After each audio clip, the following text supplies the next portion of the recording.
Incident à la gare de Kochetovka. Alexandre Solzhenitsyn. Allô, le dispatcher? Et alors? Qui ai-je au bout du fil? Diatchikin? Et alors? Vous avec vos et alors? Je me demande si c'est Diatchikin.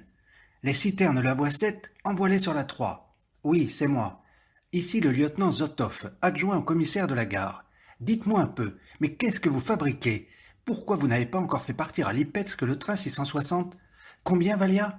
78. 678. On n'a rien pour le tirer. Comment rien? Pas de locomotive, quoi. Varnakov? Varnakov, tu les vois sur la 6, les 4 wagons plateforme avec du charbon. Emmène-les au même endroit. Écoutez, vous n'avez pas de locomotive, mais moi j'en vois 6 à la file par la fenêtre. C'est un chapelet. Comment ça, un chapelet? De locomotives, ça vient du cimetière, pour les évacuer. Ben, très bien. Mais les machines de manœuvre, vous en avez 2. Camarade lieutenant, des machines de manœuvre, c'est 3 que j'en ai vues, moi. J'ai à côté de moi le chef d'escorte du train. Il me dit qu'il y en a 3. Donnez-moi une. Celle-là, pas possible. Qu'est-ce que ça veut dire pas possible? Vous vous rendez compte de ce qu'il représente, ce chargement? On n'a pas le droit de le laisser en plan une seule minute. Et vous, faites monter. Et vous, voilà bientôt 12 heures que vous l'immobilisez. Non, pas 12 heures. C'est quoi chez vous? Une crèche ou un dispatching? Qu'est-ce que c'est que ces marmots qui braillent? Ça s'amène de partout ici, camarade. Combien de fois faut-il vous le répéter? Sortez d'ici. Je ne peux faire partir personne, mais les convois militaires restent en souffrance. C'est du sang en conserve qu'il y a dans ce train, pour un hôpital militaire. Comprenez à la fin. Je comprends tout. Varnakov? Bon, maintenant décroche, va au réservoir d'eau, prends les 10 autres. Écoutez, si d'ici une demi-heure vous n'avez pas mis en route ce convoi, j'en informerai les autorités. Ce n'est pas une plaisanterie, vous en répondrez. Vassili Vassilievitch, passez-moi l'appareil, je vais. Je vous passe le dispatcher militaire. Nikolai Petrovitch, ici Valia Podchebiakina. Écoute, qu'est-ce qui se passe au dépôt? Il y a déjà eu une SGP de chargée. Locomotive de Sormovo à grande puissance. Eh bien, camarade sergent, c'est comme ça. Vous irez au wagon d'escorte et si d'ici 40 minutes... Bon, si d'ici 6h30, vous n'êtes pas encore parti, vous viendrez m'en informer. À vos ordres. Puis-je disposer? Allez. Le chef d'escorte exécuta un demi-tour raide, impeccable, laissa retomber sa main au premier pas et sortit de la pièce. Le lieutenant Zotov rajusta ses lunettes qui conféraient un air sévère à son visage qui ne l'était pas du tout. Regarda le dispatcher militaire, une jeune fille en uniforme des chemins de fer du nom de Valia Podchebiakina. Il la vit, ses épaisses boucles blondes répandues sur les épaules, parler dans le récepteur démodé d'un antique téléphone, et il quitta le petit bureau de Valia pour le sien, guère plus grand et sans autre porte d'accès.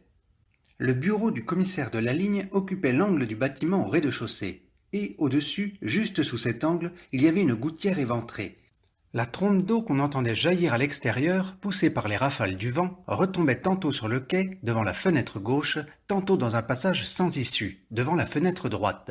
Après les premières gelées sèches d'octobre, où l'aube surprenait toute la gare enrobée de givre, le temps avait tourné à la pluie ces derniers jours. Et, depuis la veille, il tombait sans désemparer une pluie froide, à se demander comment il pouvait y avoir tant d'eau dans le ciel.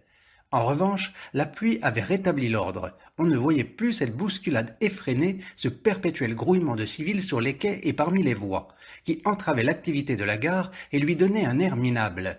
Tout le monde se cachait, personne ne se glissait à 4 pattes sous les wagons et ne grimpait sur les marchepieds. La population locale ne se pressait pas avec des seaux de patates bouillies. Les voyageurs des trains de marchandises ne se baladaient pas entre les convois comme à la foire aux puces, exhibant sur les épaules et les bras linge, effets et tricots. Ce troc indignait profondément le lieutenant Zotov. Si on n'avait pas le droit de le tolérer, on ne pouvait l'interdire. Il n'y avait pas de distribution de vivres pour les réfugiés. Seul le personnel en service n'avait pas été chassé par la pluie. On voyait par la fenêtre la sentinelle juchée sur un wagon plateforme au chargement sous bâche. Elle ruisselait, debout sous l'averse, et n'essayait même pas de se secouer. Sur la voie 3, la locomotive manœuvrait, amenant les citernes, et l'aiguilleur sous son ciré à capuchon lui adressait des signaux du manche de son drapeau. Enfin, la silhouette sombre, menue, d'un cheminot longeait le train de la voie 2, plongeant sous chacun des wagons. Tout n'était plus que gouttes de rue, obliques. Dans la bise froide et incessante, la pluie frappait les toits, les parois des wagons de marchandises. Le poitrail des locomotives fouettait les longerons en métal tordu, rougis par les flammes d'une vingtaine de carcasses de wagons. Les carrosseries avaient brûlé Dieu sait où dans un bombardement, mais comme les châssis étaient restés intacts, on les évacuait à l'arrière. Elle inondait les 4 canons divisionnaires chargés sur les wagons plateformes. Elle se fondait avec le soir qui descendait et voilait de gris le premier disque vert du sémaphore, ainsi que, çà et là, les flambées d'étincelles pourpres qui s'échappaient des tuyaux de poêle de wagons à bestiaux, remplis de voyageurs. L'asphalte du quai 1 était entièrement envahi par une eau criblée de bulles cristallines qui ne pouvaient s'écouler. Même dans la pénombre, on voyait luire les rails mouillés. Même le remblai brun soutenu, imbibé d'eau, était semé de flaques frémissantes. Pas le moindre son qui s'exhala de tout ceci, hormis le tremblement sourd de la terre et la trompette ténue de l'aiguilleur, les sirènes des locomotives ayant été interdites dès le premier jour de la guerre. Seule la pluie grondait dans la gouttière crevée. Derrière l'autre fenêtre, dans l'étroit passage près de la palissade des hangars, poussait un jeune chêne. Ballotté, trempé, il avait encore gardé quelques feuilles foncées, mais les dernières aujourd'hui étaient emportées. Il n'avait plus le temps de regarder debout à la fenêtre, il fallait dérouler les stores de camouflage, allumer la lumière et se mettre au travail. Il y avait encore beaucoup à faire avant la relève, jusqu'à 9 heures. Zotov n'abaissa pas le store. Il retira la casquette d'uniforme à bandeau vert qui, pendant les heures de service, ne quittait jamais sa tête, même lorsqu'il était dans son bureau. Il retira ses lunettes et frotta lentement du bout des doigts ses yeux fatigués d'avoir copié les numéros codés des convois d'un bordereau sur l'autre. Non, ce n'était pas la fatigue, mais le cafard qui s'insinuait en lui et qui le lancinait en ce jour éteint avant l'heure. Ce n'était pas à cause de sa femme restée au loin, en Biélorussie occupée avec un enfant à naître, ni de son passé perdu parce que Zotov n'avait pas encore de passé, ni de ses biens perdus parce qu'il ne possédait rien et n'aurait jamais voulu rien posséder. Ce sentiment d'accablement, ce besoin de hurler à pleine voix, lui venait de la tournure prise par la guerre et atrocement incompréhensible. Les communiqués du bureau d'information ne permettaient pas de situer la ligne du front. On pouvait discuter pour savoir à qui appartenait Kharkov, à qui appartenait Kalouga. Mais les cheminots savaient pertinemment qu'on n'envoyait plus de train direction Toula, au-delà d'Ouzlovaya, et que par Elets, il n'allait pas plus loin que Verkhovié. Ça et là, des bombardiers piquaient des raids jusqu'à la ligne Ryazan-Voronezhe, où ils larguaient quelques bombes. Kochetovka en avait eu sa part. Une dizaine de jours plus tôt, deux motards allemands égarés, sortis on ne sait d'où, avaient fait irruption dans Kochetovka, déchargeant leurs mitraillettes au passage. Un des deux s'était fait descendre, le second avait pris la fuite, mais le bruit de la fusillade avait semé la panique à la gare. Si bien que le chef du détachement de sécurité chargé de démolir les objectifs à évacuer avait fait sauter le réservoir d'eau truffé au préalable de trinitrotoluène. On avait appelé le train de réparation, lequel depuis plus de 2 jours était à pied d'œuvre. Mais il ne s'agissait pas de Kochetovka, non. Il s'agissait de savoir pourquoi la guerre se déroulait ainsi. Non seulement la révolution n'avait pas gagné toute l'Europe, non seulement l'Union soviétique n'y avait pas pénétré sans effusion de sang envers et contre toutes les machinations des agresseurs, mais, à présent, la question était de savoir jusqu'à quand. Quoi qu'il fît dans la journée et le soir en se couchant, Zotov ne cessait de se demander jusqu'à quand. Lorsqu'il n'assurait pas son service mais dormait chez lui, il se réveillait à 6 heures quand la radio diffusait le réveil matinal, obsédé par l'espoir d'entendre aujourd'hui retentir un communiqué de victoire. Mais il ne sortait désespérément du pavillon noir que les mots « direction Vyazma »,« direction Volokolamsk » et ces noms qui lui serraient le cœur. N'allait-on pas livrer Moscou, elle aussi? Zotov craignait de se poser cette question à lui-même, et pas seulement à haute voix. À haute voix, c'était dangereux. Il y pensait sans arrêt, tout en s'évertuant à n'y point penser. Toutefois, cette lugubre question n'était pas la dernière. Livrer Moscou, ce n'était pas encore le comble du malheur. Moscou, on l'avait bien livré à Napoléon. Une autre question le torturait. Et ensuite, jusqu'à l'Oural? Pour Vassili Zotov, c'était un crime que d'effleurer simplement cette terrifiante question. C'était une réprobation, c'était une offense à l'encontre du Père et Maître Tout-Puissant, au savoir universel toujours à sa place, qui prévoyait tout, prenait toutes les mesures voulues, à qui rien n'échappait. Mais les cheminots qui étaient allés à la mi-octobre à Moscou en revenaient et racontaient des choses effarantes et inconcevables. Des directeurs d'usines en fuite, des histoires de pillage de caisses d'État ou de magasins à tel endroit, et de tourments muets étreignaient à nouveau le cœur du lieutenant Zotov. Récemment, alors qu'il se rendait à Kochetovka, il avait passé 2 jours parmi les commandants de réserve.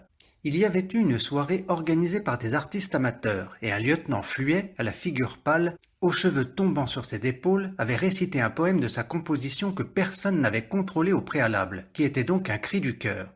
Sur le coup, Vassili ne croyait pas avoir retenu ses vers, mais par la suite, certains avaient émergé dans sa mémoire.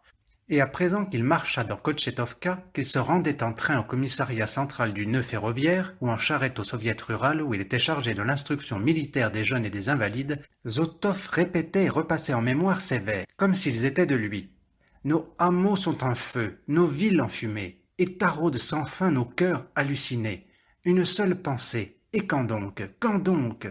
Quand arrêterons-nous leur élan? Et d'autres encore, à peu près. Si l'œuvre de Lénine en ces jours doit crouler, à quoi bon resterai-je en vie? Zotov non plus ne tenait pas à sauver sa vie depuis qu'on avait commencé la guerre. Le sens de sa petite vie se mesurait à l'aide qu'il pouvait apporter à la révolution. Mais il avait eu beau réclamer son envoi en première ligne, il était resté bloqué au contrôle des chemins de fer. En réchapper pour lui-même était dépourvu de sens. Pour sa femme ou pour son futur enfant, cela n'était pas non plus indispensable. Mais si les Allemands arrivaient jusqu'au lac Baïkal et qu'un miracle lui eût conservé la vie, Zotov savait qu'il irait à pied en Chine par Kiatka ou en Inde, ou bien qu'il franchirait l'océan. Il partirait dans le seul but de s'intégrer à des unités qui auraient repris des forces et de retourner, les armes à la main, en URSS, en Europe.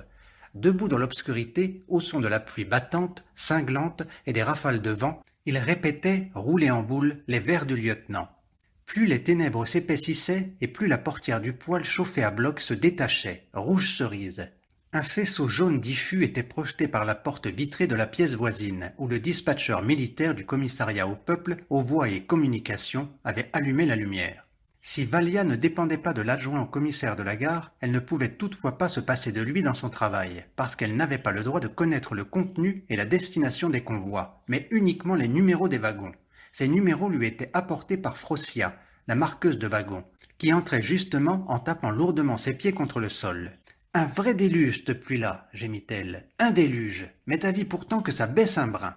Il faut aller mettre le numéro sur le 765, Frossia, dit Valia. Bon, j'y vais. Laisse-moi régler ma lanterne. » La porte n'était pas épaisse, ni bien fermée, et Zotov entendait tout. « Une chance encore que j'ai touché mon charbon, disait Frossia. À présent, plus rien ne me fait peur. Avec mes patates, ça ira pour les gosses. Dashka Melantieva, elle n'a pas fini d'arracher les siennes. Essaie un peu d'aller remuer cette bouillasse. Dis donc, Frossia, ça pince, c'est fou ce que ça se refroidit. L'hiver va être de bonne heure ces temps-ci. La guerre et cet hiver si vite venu. Combien vous en avez ramassé, vous, de patates? » Zotov soupira et se mit à camoufler les fenêtres, ajustant soigneusement le store à l'encadrement pour ne pas laisser la moindre fente lumineuse. Non, cela vraiment, il n'arrivait pas à le comprendre. Cela le choquait et lui donnait une sensation de solitude. Tous ceux qui, autour de lui, travaillaient étaient en apparence aussi frappés que lui en écoutant les communiqués. Il s'éloignait des haut-parleurs avec la même douleur muette. Mais Zotov observait cette différence. Ceux qui l'entouraient semblaient avoir quelque chose d'autre dans leur vie que les nouvelles du front. Ils arrachaient leurs pommes de terre, treyaient leurs vaches, sciaient leur bois, badigeonnaient leurs carreaux. De temps à autre, ils en parlaient et cela les occupait davantage que ce qui se passait à la guerre. Ah, la sotte femme en vérité. Elle a eu son charbon et désormais plus rien ne lui fait peur. Pas même les chars de Guderian. Le vent secouait l'arbrisseau du hangar et, dans l'autre fenêtre, une des petites vitres tintait imperceptiblement. Zotov abaissa le dernier store et alluma. Soudain, dans cette pièce nue, mais chaude et impeccablement nettoyée, il se sentit à son aise, comme en sécurité, et c'est revigoré qu'il se mit à penser à tout. La table était placée juste sous l'ampoule, en plein milieu de la pièce. Derrière, à côté du poêle, le coffre-fort, et près de la fenêtre, une vieille banquette de gare en chêne, à 3 places, avec dossier. Sur ce dossier, le nom de la ligne ressortait en grosses lettres gravées dans le bois. On pouvait s'y allonger la nuit, mais l'occasion se présentait rarement en cours de travail. Il y avait encore 2 chaises rustiques. Un portrait en couleur de Kaganovitch, en uniforme des chemins de fer, était accroché au mur entre les fenêtres. Avant, il y avait eu aussi une carte des voies de communication, mais le capitaine commissaire de la gare l'avait fait décrocher. Le public avait accès à cette pièce et vous comprenez, au cas où il y avait un ennemi dissimulé parmi eux, il pourrait y glisser un œil et apprendre où conduit telle ou telle voie. Je me suis trouvé des bas, se vantait Frossia dans la pièce voisine. Je leur ai échangé une paire de bas de soie contre 5 croquettes de pommes de terre. Si ça se trouve, des bas on n'en verra plus jusqu'à la fin de la guerre. Dis-lui à ta mère qu'elle ne s'endorme pas. Faut qu'elle fasse un quelque chose avec ses patates et qu'elle aille les porter au train. Ça s'arrache. La Gronka Mostriukova, elle a eu comme ça l'autre jour un machin fantastique.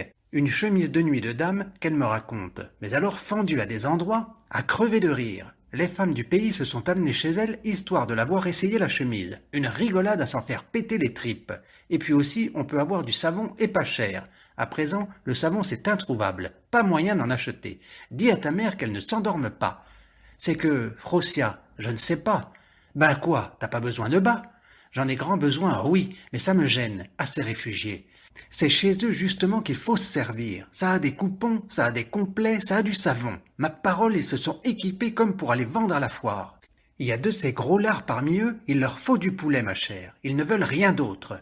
Même il y en a qui en ont vu avec des billets de sang. Et des liasses et plein les valises. C'est-il qu'ils auraient dévalisé une banque? Mais nous, l'argent, on n'en veut pas. Vous pouvez vous l'emporter, votre fric.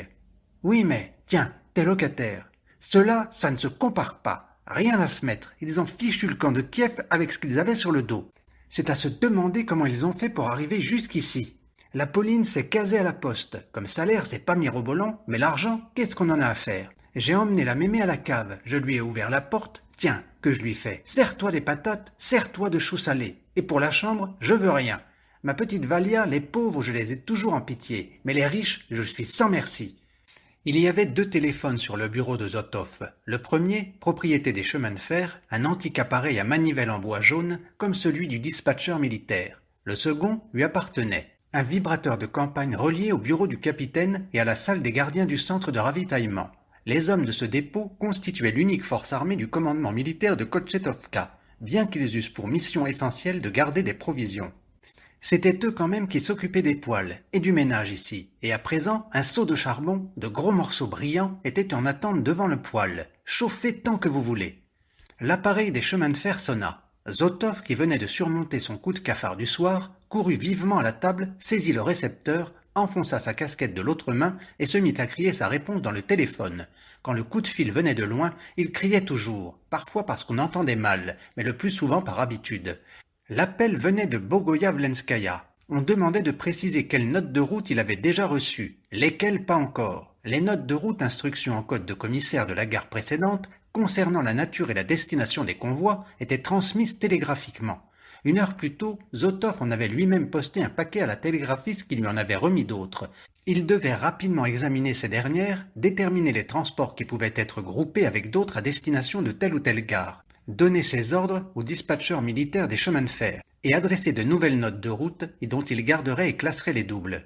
Sitôt posé le récepteur, Zotov se précipita sur sa chaise, pencha ses yeux de myope sur la table et se plongea dans ses papiers. Mais, à nouveau, le bruit dans la chambre voisine vint le gêner. Un homme y était entré à grands coups de botte et il jetait sur le sol une sacoche qui rendit un son de ferraille. Frossia lui demandait des nouvelles du temps. S'est-elle calmée cette pluie? Il émit une réponse entre ses dents et, crut comprendre Zotov, s'assit. À la vérité, le jet de la gouttière endommagée était moins violent. Par contre, le vent grandissait et cognait aux fenêtres. « Qu'est-ce que tu dis, grand-père » cria Valia. « Je dis que ça froidit » répondit le vieil homme d'une voix encore prise. « T'es pas sourd pourtant, Gravilla » cria à son tour Frossia. « J'entends » répondit le vieillard, « sauf que ça me clacote dans l'oreille. »« Comment tu fais pour vérifier tes wagons alors? C'est qu'il faut taper sur les attelages. »« Ça empêche pas d'y voir. »« Valia, toi tu sais sûrement pas, il est d'ici de Kochetovka. Il s'appelle Kordubailo. Les vérificateurs de toutes les gares, autant qu'ils sont, c'est des élèves à lui. Avant la guerre, ça faisait déjà 10 ans qu'il chauffait ses vieux os sur le poêle. Bah tu vois, il en est redescendu. » Et la Frossia de repartir sans cesse dans ses histoires. Ce bavardage commençait à agacer Zotov. Il était déjà prêt à aller la menacer lorsqu'on se mit à côté à commenter un incident qui s'était produit la veille, avec un convoi de soldats sortis de l'encerclement. C'était son coéquipier, adjoint au commissaire de la gare au même titre que lui. Il l'avait mis au courant. Il avait été obligé de prendre lui-même les mesures voulues, étant donné que Kochetovka n'avait pas de police militaire. Donc, la veille au matin, 2 convois étaient entrés en gare l'un à côté de l'autre. Le premier, en provenance de Tchigri, via Otrochka, transportait 30 wagons de soldats qui avaient fui l'encerclement. Et, pour ces 30 wagons pleins d'hommes aux abois, il n'y avait que 5 représentants du commissaire du peuple à l'intérieur, lesquels, évidemment, étaient totalement impuissants. L'autre convoi, venu en sens inverse de Rtitchev, était chargé de farine. Une partie dans des wagons plombés, l'autre en sac dans des wagons tombereaux. Les hommes avaient eu vite fait de comprendre de quoi ils retournaient et ils étaient montés à l'assaut des wagons tombereaux, les avaient escaladés, avaient éventré les sacs à coups de couteau, rempli leurs gamelles, transformé leurs vareuses en sacs pour les bourrer de farine. 2 hommes de l'escorte chargés de protéger le convoi étaient postés sur la voie, l'un en tête, l'autre en queue. Le premier, un petit genou, avait crié plusieurs fois de ne pas y toucher, mais personne ne l'avait écouté et aucun de ses camarades à l'abri dans le wagon d'escorte n'était venu à sa rescousse, si bien qu'il avait braqué son fusil, tiré, et cet unique coup de feu avait touché à la tête un des soldats juchés sur des sacs. Zotov les écoutait. Il les écoutait discuter à côté. Ah non, ce n'était pas ce qu'il fallait dire. Il ne comprenait pas les choses comme il faut. Il ne put s'empêcher d'aller leur donner des explications.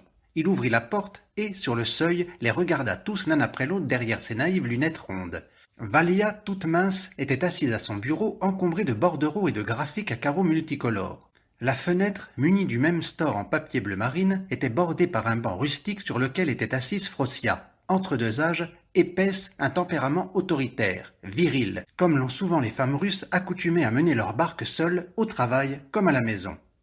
Le ciré gris-vert trempé qu'elle portait pendant ses heures de travail était accroché. Recroquevillée contre le mur, elle avait les bottes mouillées aux pieds, un manteau noir civil élimé, et arrangeait la lampe qu'elle avait retirée de la lanterne rectangulaire. Un papier rose était apposé sur la porte d'entrée, un de ceux qu'on voyait partout à Kochetovka. Attention au typhus.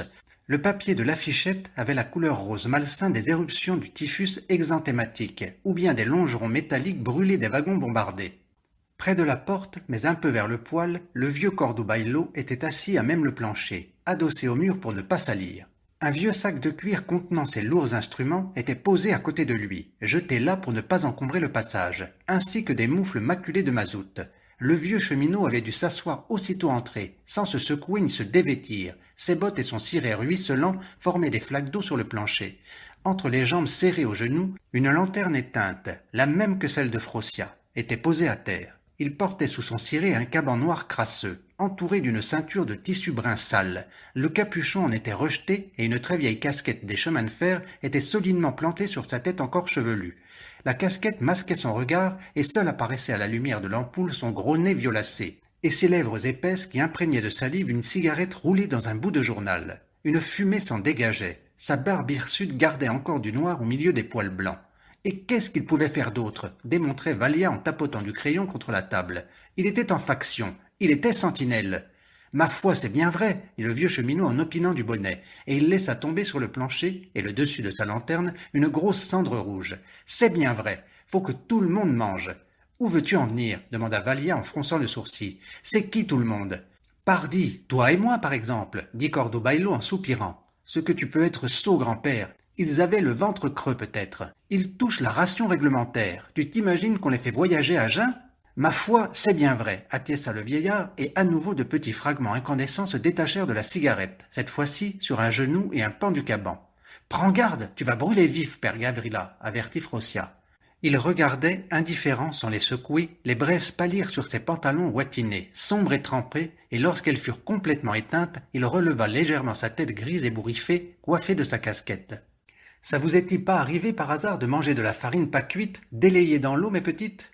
Pas cuite et pourquoi? Interrogea Frossia ébahie. Moi, je la délaye, je la touille et je la mets au four. Le vieux cheminot fit claquer ses lèvres épaisses et blêmes, et répondit au bout d'un instant.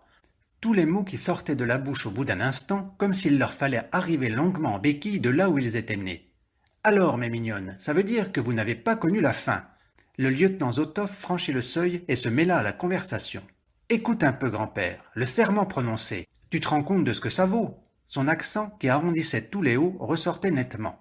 Le vieillard lui adressa un regard glauque. Il n'était pas très grand, mais ses bottes, elles, étaient grandes et lourdes, imbibées d'eau, maculées çà et là d'argile. Et puis quoi encore, grommela-t-il, mais c'est 5 fois que j'ai prêté serment. Bon, et à qui? Au bon tsar? Le vieillard secoua la tête. Pousse plus haut. Comment? Alexandre III?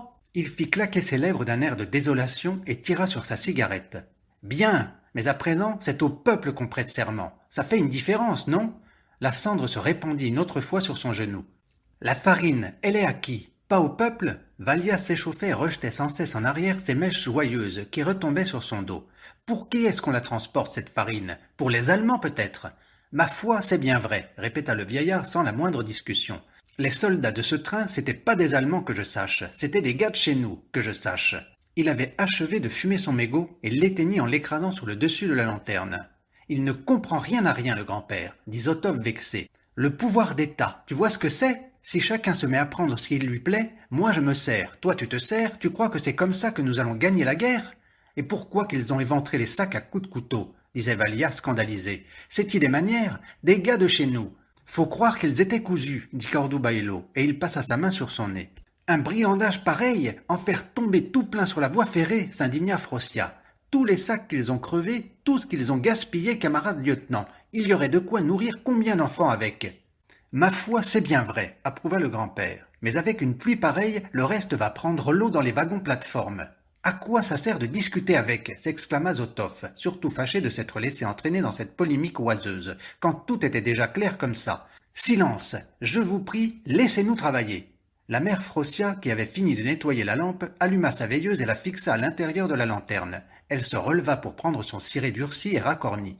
Allez ma petite, taille-moi donc mon crayon et que j'aille marquer le 765. Zotoff retourna dans son bureau. L'incident de la veille aurait pu finir plus mal encore. Voyant leurs camarades abattus, les soldats avaient abandonné les sacs de farine pour se précipiter avec des hurlements sur le jeune factionnaire.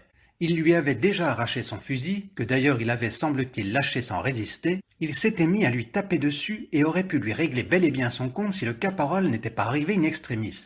Il avait fait semblant d'arrêter le jeune gars et l'avait emmené. Chaque fois qu'arrivait un convoi d'encerclés, tous les commissaires de gare s'arrangeaient pour le réexpédier dardard au suivant. La nuit passée, Zotoff avait reçu un convoi de ce genre, le 245-413, en provenance de Pavelets, direction Artcheda, et il l'avait immédiatement fait partir. Il n'était resté qu'une vingtaine de minutes en gare de Kochetovka. Comme les hommes dormaient, ils n'étaient pas descendus. Quand ils étaient en nombre, ces ex-encerclés étaient redoutables, de vrais enragés. Ils ne constituaient pas une unité régulière, étaient désarmés, mais savaient qu'ils formaient l'armée d'hier. Ceux qui, en juillet, s'étaient battus quelque part aux environs de Bobruisk, de Kiev en août, d'Orel en septembre. Zotoff se sentait intimidé par eux, et ce sentiment, le jeune garde devait l'avoir éprouvé en lâchant son fusil sans plus tirer. Zotoff était honteux de son poste à l'arrière. Il enviait ces hommes et semblait prêt à se charger d'une partie de ce qu'on leur reprochait, simplement pour savoir qu'il avait lui aussi connu les combats, les bombardements, les traversées de fleuves. Les camarades d'études de Zotoff, tous ses amis étaient au front. Lui était ici, tant et si bien qu'il devait travailler d'arrache-pied. Travailler, ne pas se contenter de remettre les choses à jour à son coéquipier, mais arriver à abattre d'autres et d'autres tâches, en faire le plus possible et le mieux possible, en ces journées d'automne qui préludaient au 24e anniversaire de la Révolution. La fête aimée entre toutes, la joie qui défiait la nature, mais cette année-ci, cette fête vous déchirait le cœur. Aux affaires courantes venait s'ajouter depuis déjà une semaine quelque chose d'autre. Cela avait débuté pendant ses heures de travail. Au cours d'un raid aérien, les Allemands avaient soumis à un bombardement intensif un convoi comprenant du matériel de l'armée et aussi du ravitaillement. S'il avait été entièrement anéanti, on aurait mis un point final au dossier. Mais, par bonheur, une grande partie avait pu être sauvée. Et à présent, on exigeait de Zotoff qu'il établisse en 4 exemplaires des constats descriptifs complets. Matériel endommagé de 40 à 80%. Une décision spéciale devant intervenir quant à leur utilisation. Matériel endommagé de 10 à 40%, à envoyer au destinataire sous condition ou avec emplacement partiel. Enfin, matériel demeuré intact. Complication supplémentaire, ces marchandises qui se trouvaient à présent rangées dans les entrepôts n'avaient pas été ramassées immédiatement, et on avait craint des vols, étant donné que les individus étrangers au service rôdaient dans la gare. Enfin, des expertises devaient déterminer le pourcentage des dommages subis. Or, les experts étaient obligés de venir de Mitchourinsk et de Voronezh. Cela nécessitait des déplacements à n'en plus finir des caisses à l'intérieur des entrepôts. Et de porteurs, il n'y en avait pas assez. Même le dernier des crétins était capable de balancer des bombes. Mais après, pour s'y reconnaître, il faut dire que Zotoff mettait une infinie méticulosité à tout ce qu'il faisait. Aussi avait-il pas mal avancé dans ses constats. Aujourd'hui, il pouvait y consacrer un certain temps et comptait tout mettre à jour dans le courant de la semaine. Même ce travail n'était somme toute qu'une affaire courante. L'autre tâche qu'il s'était trouvée consistait en ceci. Lui, Zotoff, qui avait fait des études supérieures, qui avait certains penchants pour la systématisation, était ici le commissaire de gare et tirait une fructueuse expérience de son travail. Or, maintenant, il voyait très bien les défauts du règlement de mobilisation tel qu'il avait été conçu à la déclaration de guerre, les défauts dans la manière de suivre les trains de marchandises militaires. Il voyait aussi les améliorations, importantes ou de détail, qui pourraient être apportées au travail des commissaires de gare. N'était-ce pas un devoir moral pour lui que de mener à bien ces observations, de les consigner, de les rédiger pour les adresser au commissariat au peuple de la Défense sous forme de rapport? En admettant même que ce travail ne pût être utilisé pour cette guerre-ci, il pouvait avoir tellement de valeur pour la prochaine. Voilà donc d'autres tâches pour lesquelles il devait trouver le temps et les forces nécessaires. S'il faisait part de son idée à son capitaine ou au commissaire du nœud ferroviaire, il lui rirait au nez. Un tas de bornés. Ces notes de route, il fallait les finir le plus tôt possible. Zotov frotta l'une contre l'autre ses pommes rondelettes aux doigts courts et boudinés, prit un crayon à encre et, se référant au code, reporta d'une écriture nette et arrondie sur plusieurs feuilles les longs numéros parfois tirés des convois, des marchandises et des wagons. Ce travail ne devait comporter aucune erreur, exactement comme un pointage d'artillerie. D'application, son front se plissa de fins sillons, sa lèvre inférieure se retroussa. À ce moment-là, Valia frappa au carreau de la porte. « Je peux entrer, Vassili Vassilievitch ?» Et, sans attendre trop longtemps la réponse, elle entra les mains chargées de bordereaux.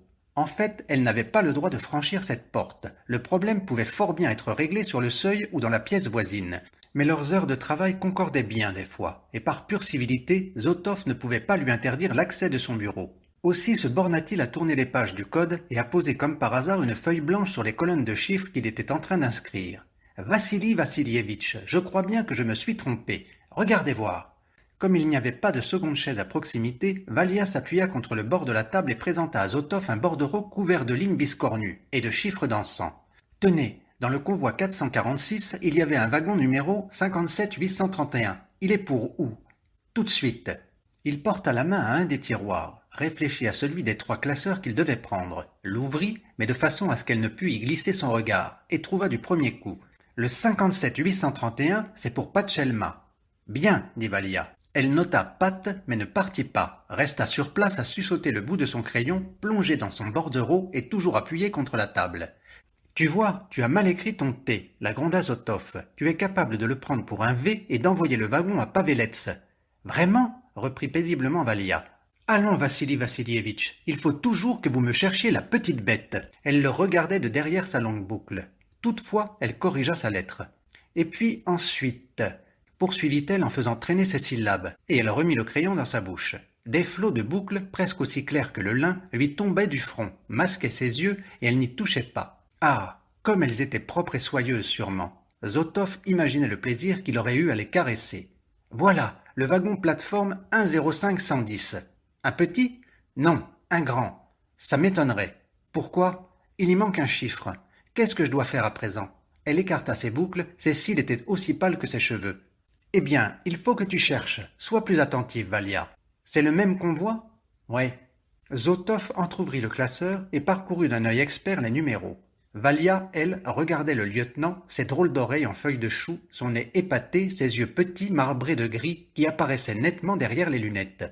Tatillon pour le travail, ce Vassili Vassilievitch n'est pas méchant. Ce qui lui plaisait le plus, c'était qu'il fût un homme qui savait se tenir et aimable avec cela. « Ah là là !» s'exclama Zotov avec colère. « Tu mériterais la fessée. Ce n'est pas 0,5, mais 005, étourdi. »« 2 zéros !» s'étonna Valia et elle inscrivit le manquant. « Tu as fait tes études secondaires. Tu n'as pas honte, non ?»« Mais voyons, Vassili Vassilievitch, qu'est-ce que ça a à voir, l'école secondaire ? C'est pour quelle destination ? Kirsanov. Bien, dit Valia en prenant note.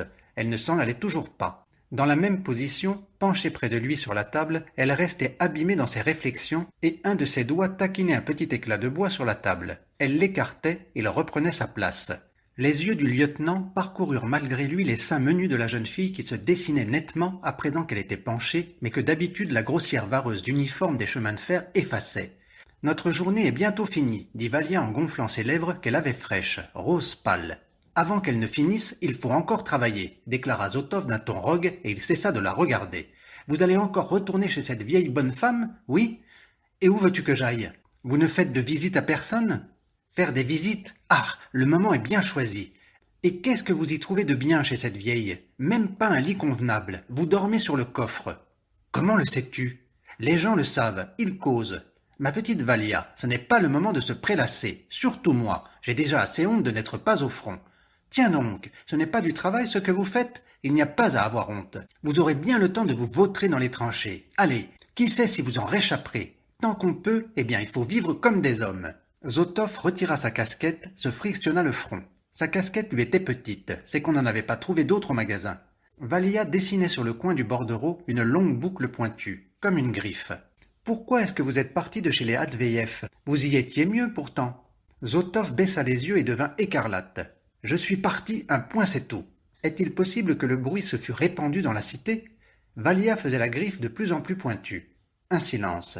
Valia regarda du coin de l'œil la tête ronde de Zotov. On lui enlèverait ses lunettes, ce ne serait plus qu'une tête de gosse. Ses cheveux blonds peu épais montaient çà et là en bouclettes comme des points d'interrogation. Et puis, vous n'allez jamais au cinéma. Faut croire que vous avez des bouquins passionnants. Vous pourriez au moins me les donner à lire. Zotov leva la tête. Sa rougeur n'avait pas disparu. D'où tiens-tu que j'ai des livres? Je me l'imagine. Je n'en ai pas. Ils sont restés chez moi. Ça vous fait mal au cœur de me les prêter, c'est ça? Mais non, je te dis. Comment voulais-tu que j'emporte? Le soldat a droit à son sac et à rien d'autre. Eh bien, venez nous en emprunter. Vous en avez beaucoup? Il y en a une étagère. Qu'est-ce que vous avez? Ce qu'on a, eh bien, le Haut-Fourneau, le Prince Sérébrianets, d'autres encore. Tu les as tous lus? Quelques-uns. Elle leva brusquement la tête, le regarda droit dans les yeux et débita d'un souffle.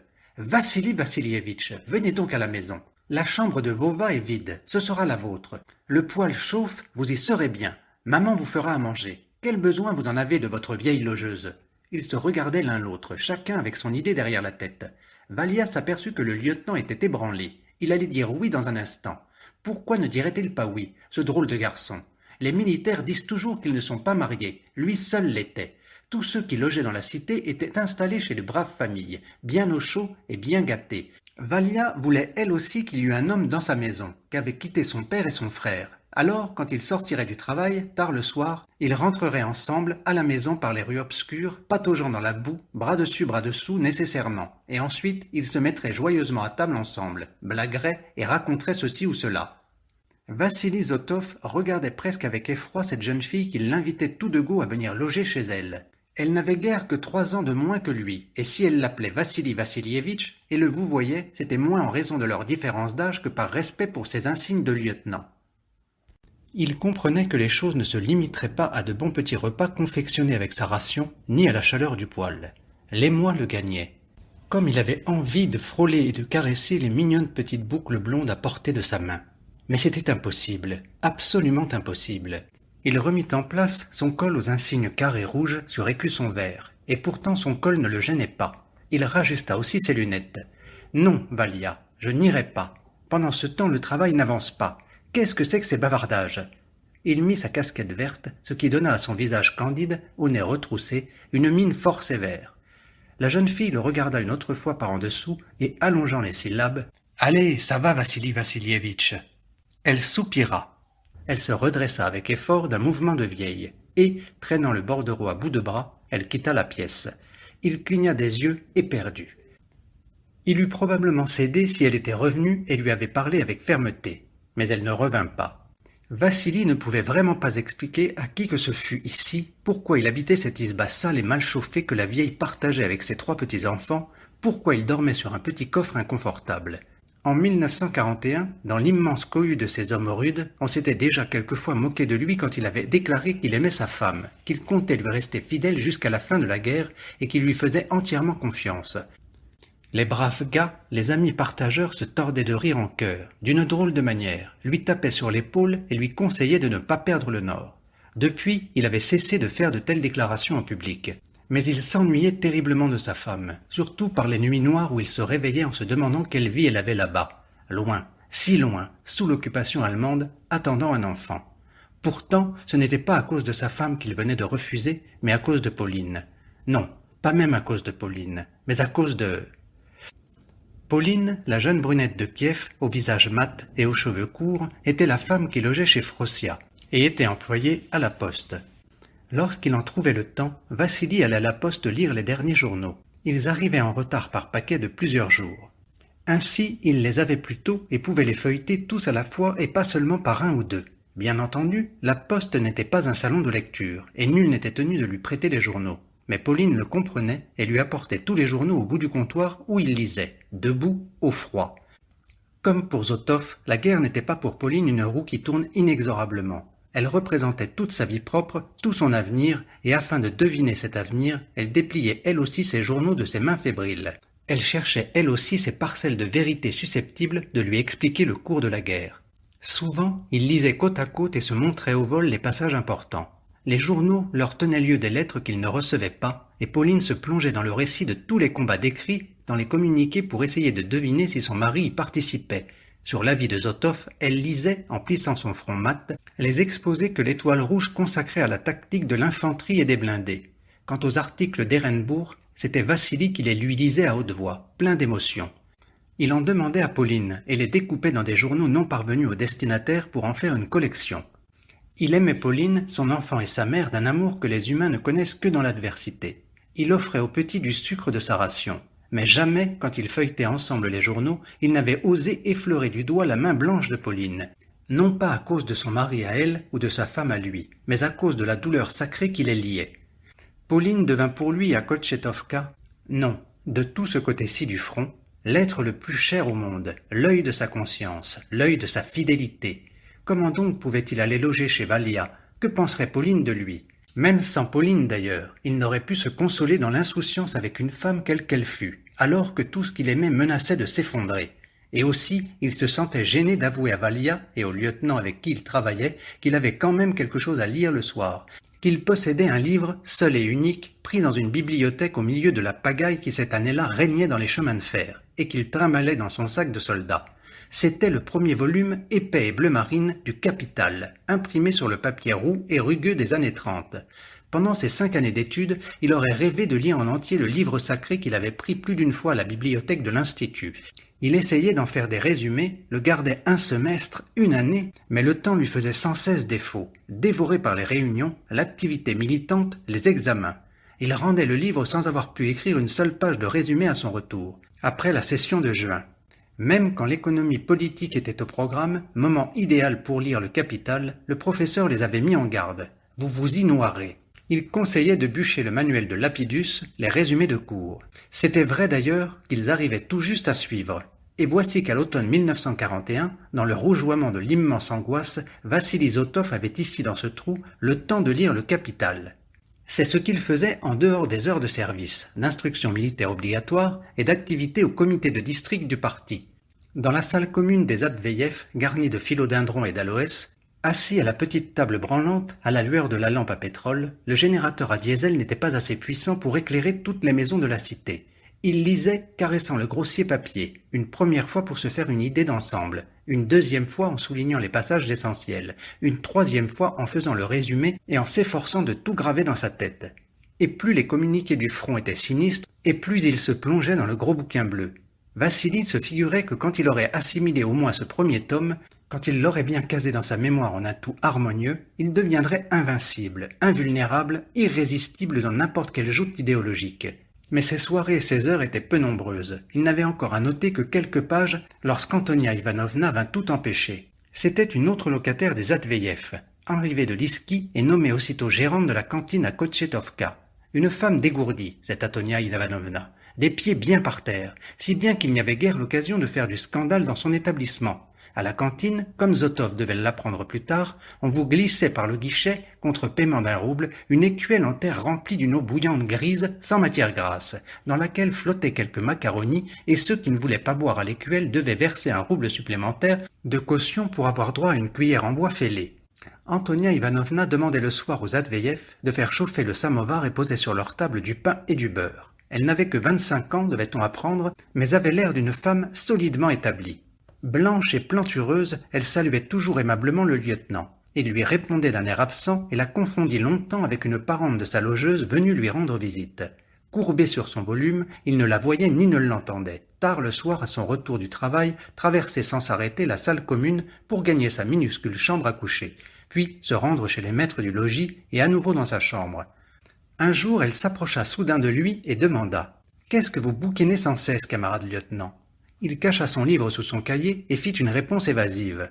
Une autre fois, elle demanda « Qu'est-ce que vous croyez? Je ne dois pas avoir peur la nuit si je ne verrouille pas ma porte?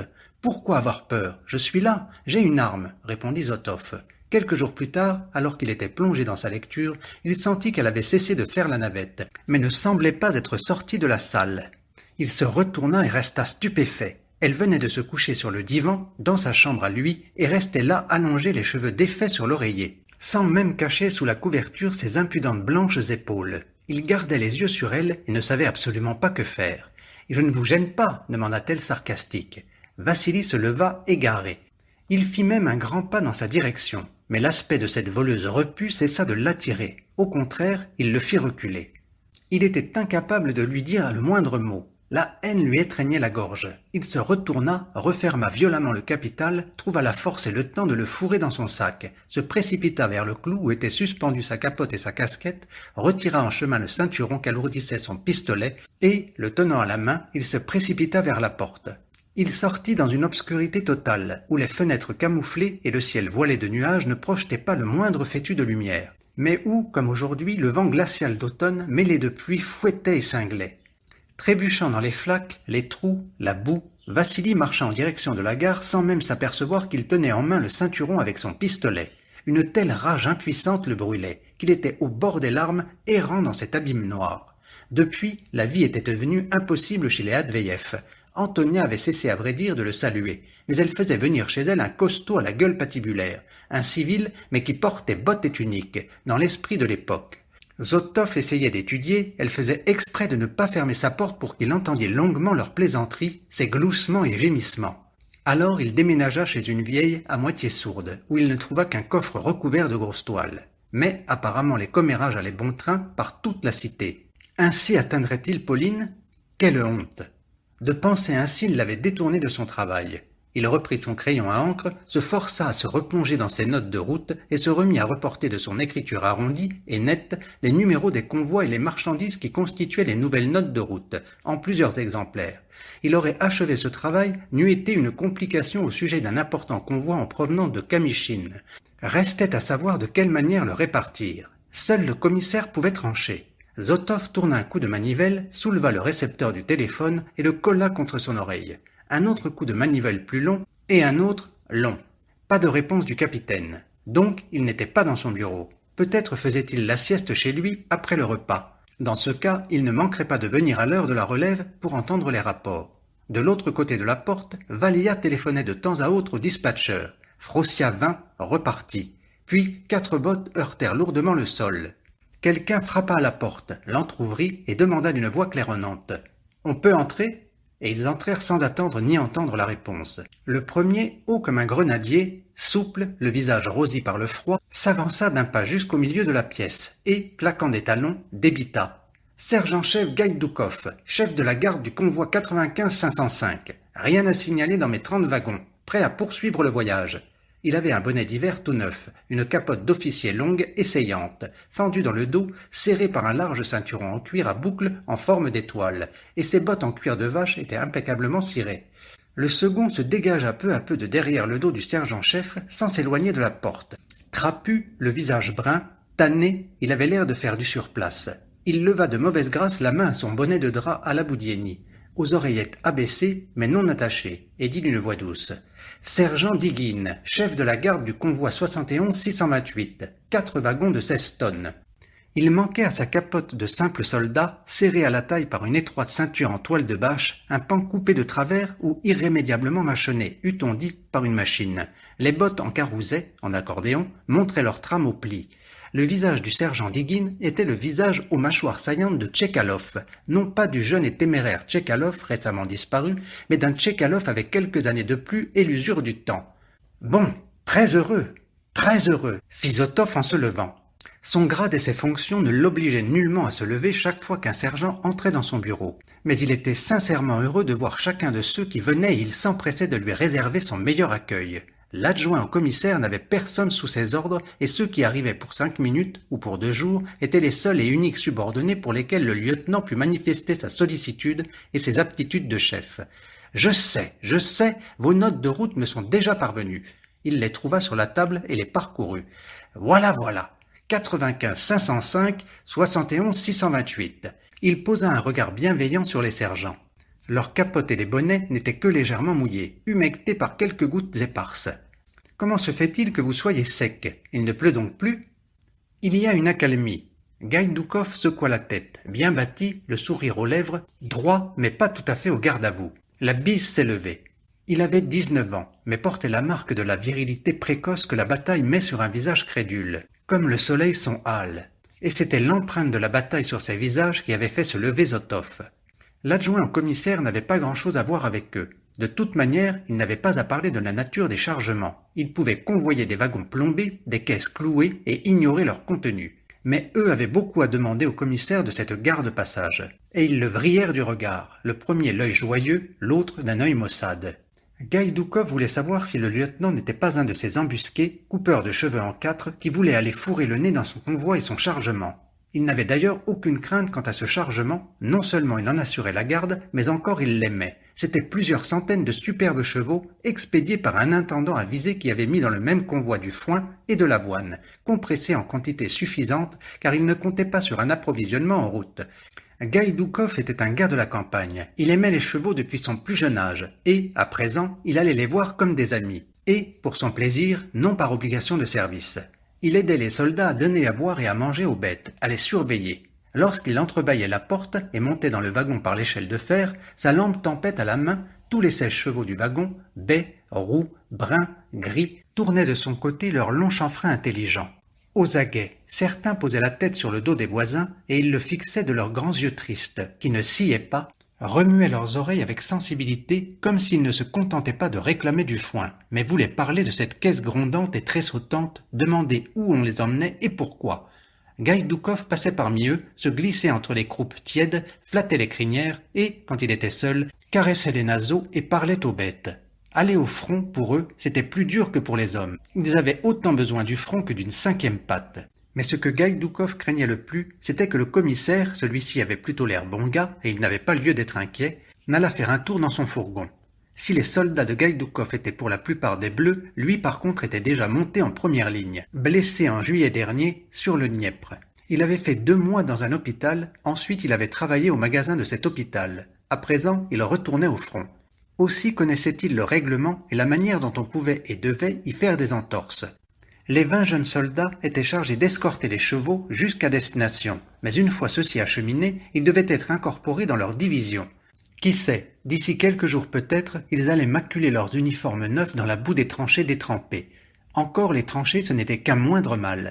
Ils pourraient tout aussi bien n'avoir rien d'autre que de minuscules bosses de terrain pour se protéger la tête des obus de mortiers allemands qui les harcelaient. Car ce qui faisait le plus enrager Gaïdoukov cet été, c'était bien ces mortiers-là, si bien qu'il désirait passer ses derniers jours au chaud, dans la joie et l'amitié.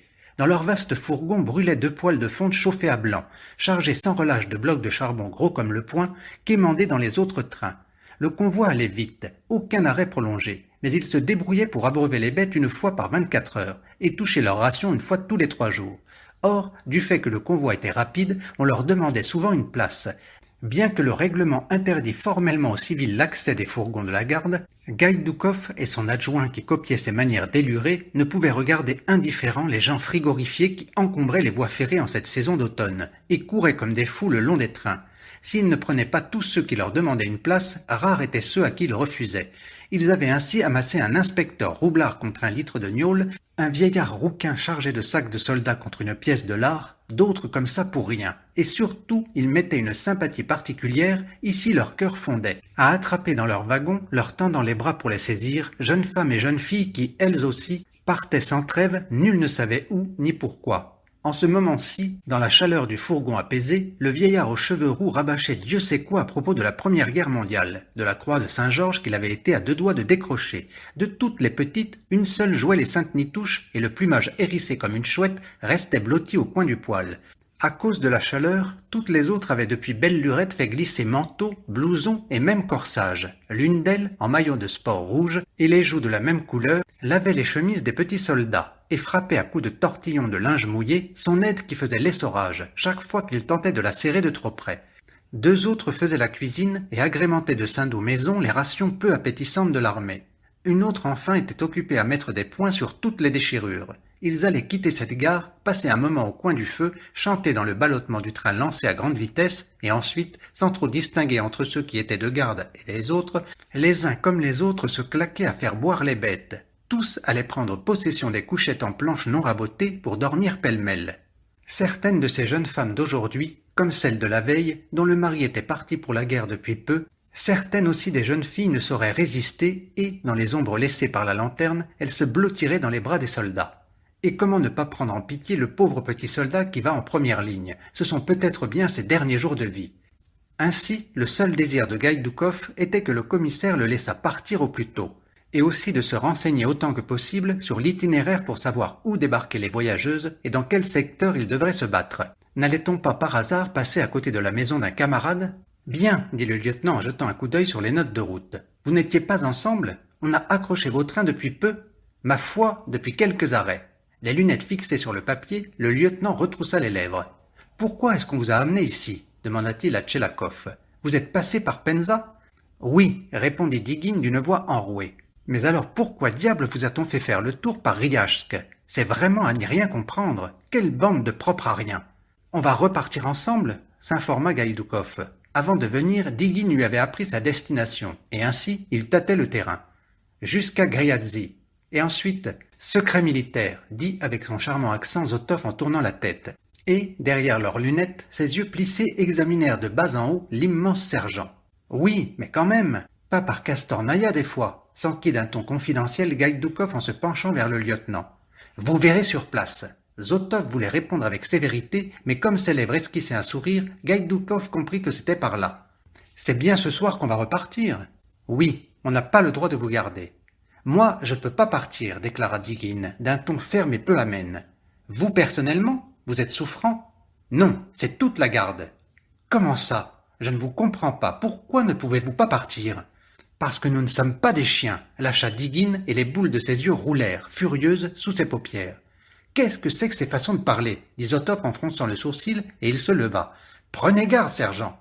C'est à cet instant qu'il s'aperçut que le petit triangle vert du sergent n'était fixé qu'à une patte de colle de sa capote. La seconde était vide, avec seulement une impression en forme de triangle et un trou dans le milieu. Les oreillettes écartées de son casque à la Boudieni lui pendaient sur la poitrine comme des feuilles de bardane. Digine le regardait par en dessous d'un air féroce. « Parce que, grommela-t-il en parlant du nez, ça fait 11 jours qu'on a le ventre vide. »« Comment ?» Le lieutenant se rejeta en arrière, une branche de ses lunettes se décrocha. Il les rattrapa par le milieu et les remit. « Comment est-ce possible ?»« Ben, comme ça arrive. C'est pas compliqué.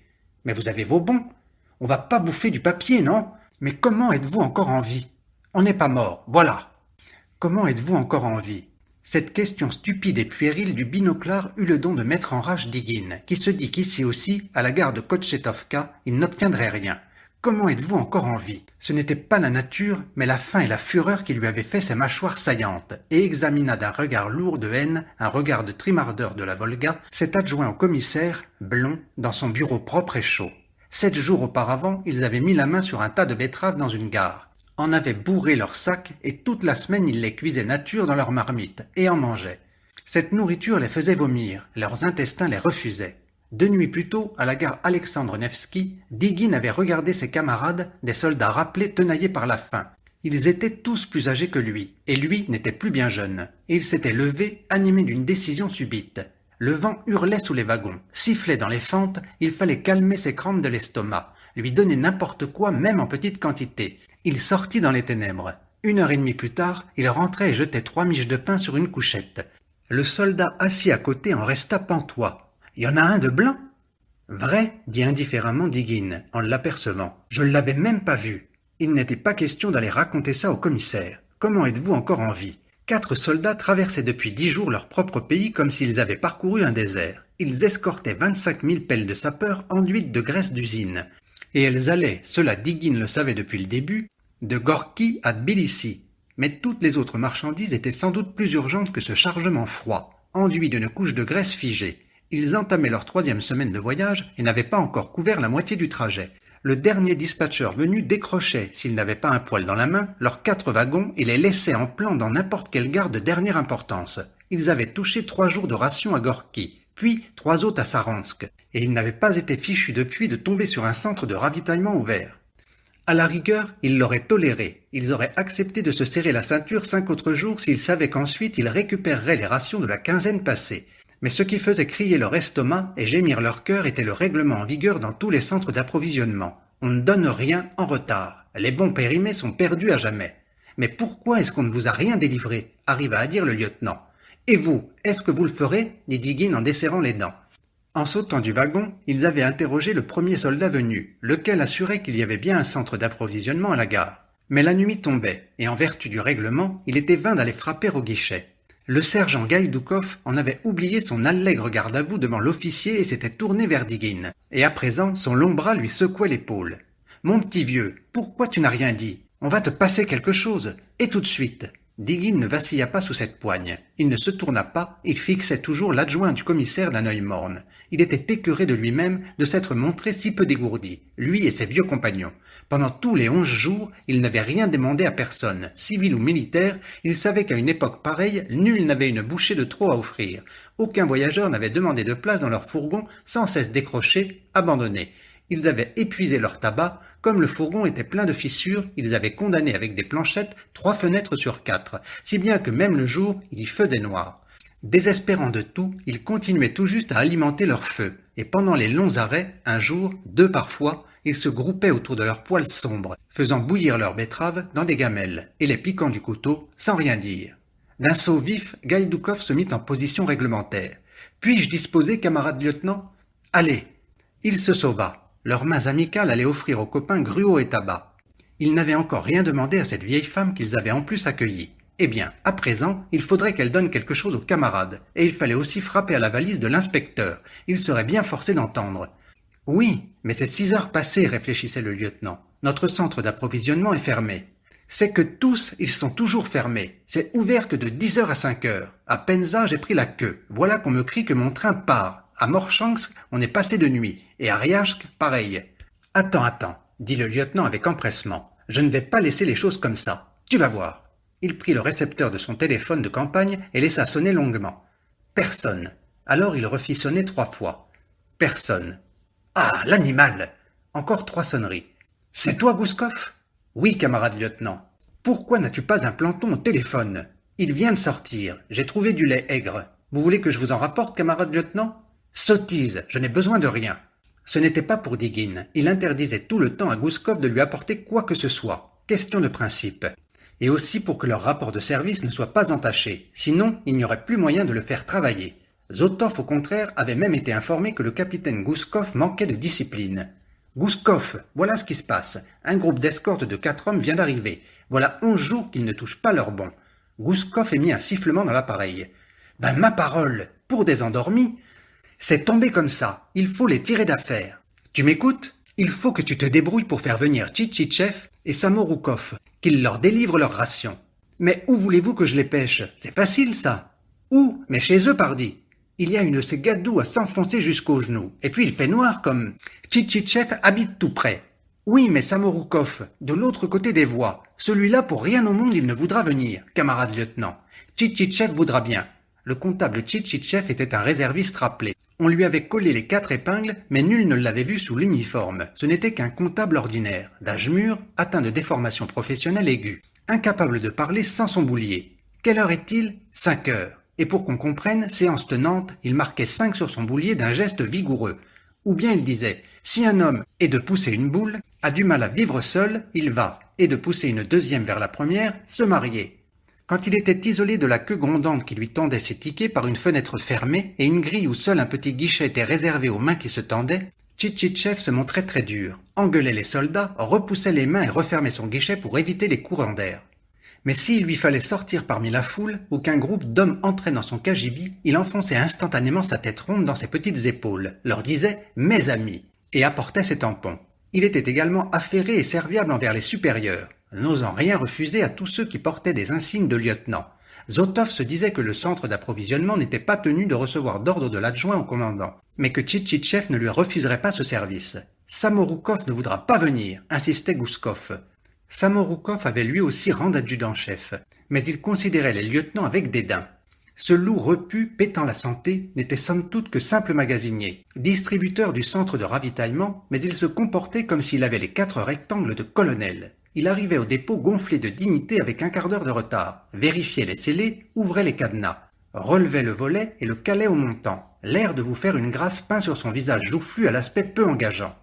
Même s'il y avait des foules de soldats rouges pressés de rejoindre leur convoi, par groupes et isolés, ou des tas d'invalides qui se pressaient devant son guichet, jurant et se flanquant des coups de béquille pour approcher, Samorukov se roulait tranquillement les manches jusqu'au coude, découvrant des avant-bras de charcutier et vérifiait minutieusement les cachets de Tchitchitchev sur les bons tout froissés et déchirés. Il pesait tranquillement la marchandise, en trichant probablement sur le poids, sans se soucier le moins du monde de savoir si les petits gars arriveraient ou non à sauter dans leur train. Il s'était choisi exprès un logement à l'écart, afin de ne pas être dérangé en dehors des heures de travail, et s'était cherché une logeuse possédant jardin potager et vache à lait. Zotov pensa à Samorukov et aussitôt se mit à bouillonner de rage. Il détestait cette engeance autant que les fascistes. Elle n'était pas moins dangereuse qu'eux. Il ne comprenait pas pourquoi Staline ne publiait pas un ordre du jour ordonnant de fusiller sur place, en public, à 2 pas de leur magasin, les Samorukov. Non, il ne voudra pas venir, se disait à son tour Zotov. Et, furieux, honteux de lui-même, Zotov aurait canné et n'aurait pas osé le toucher si ces soldats pas dégourdis pour un sou étaient restés le ventre vide 3 ou même 5 jours seulement. Mais 11 jours! Bon, eh bien Gouskov, il ne faut pas envoyer un homme, mais y aller toi-même. Ne dis pas qu'il y a 4 soldats qui ont faim. Dis que le capitaine le fait demander de toute urgence par mon intermédiaire. Compris? Qu'il vienne me trouver. Moi, je m'arrangerai avec lui. Gouskov restait muet. Tu ne dis rien. Tu n'as pas compris mon ordre? Bien mon lieutenant, et en route. Vous avez demandé au capitaine? Qu'est-ce que ça te fiche? J'en prends la responsabilité. Il est sorti, le capitaine. Il n'est pas là.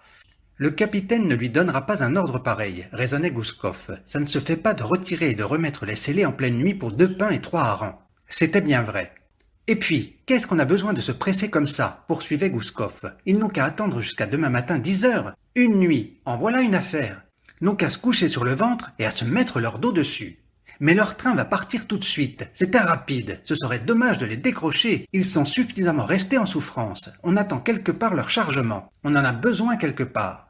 D'accord, mais alors si le train part, Samorukov ne sera pas encore arrivé. Le temps d'y aller et de revenir dans cette gadoue, même avec une lanterne, ça fait 1h30, pas moins, 2 heures. Oui, cette fois-ci encore, les arguments de Gouskov étaient sensés. Sans décontracter les mâchoires, son casque à la Boudini aux oreillettes baissées sur son visage boucané, Digin dévorait des yeux le récepteur, s'efforçant de comprendre ce qui se disait à l'autre bout du fil. Pour aujourd'hui aussi c'est fichu, constata-t-il en baissant la tête d'un air éperdu.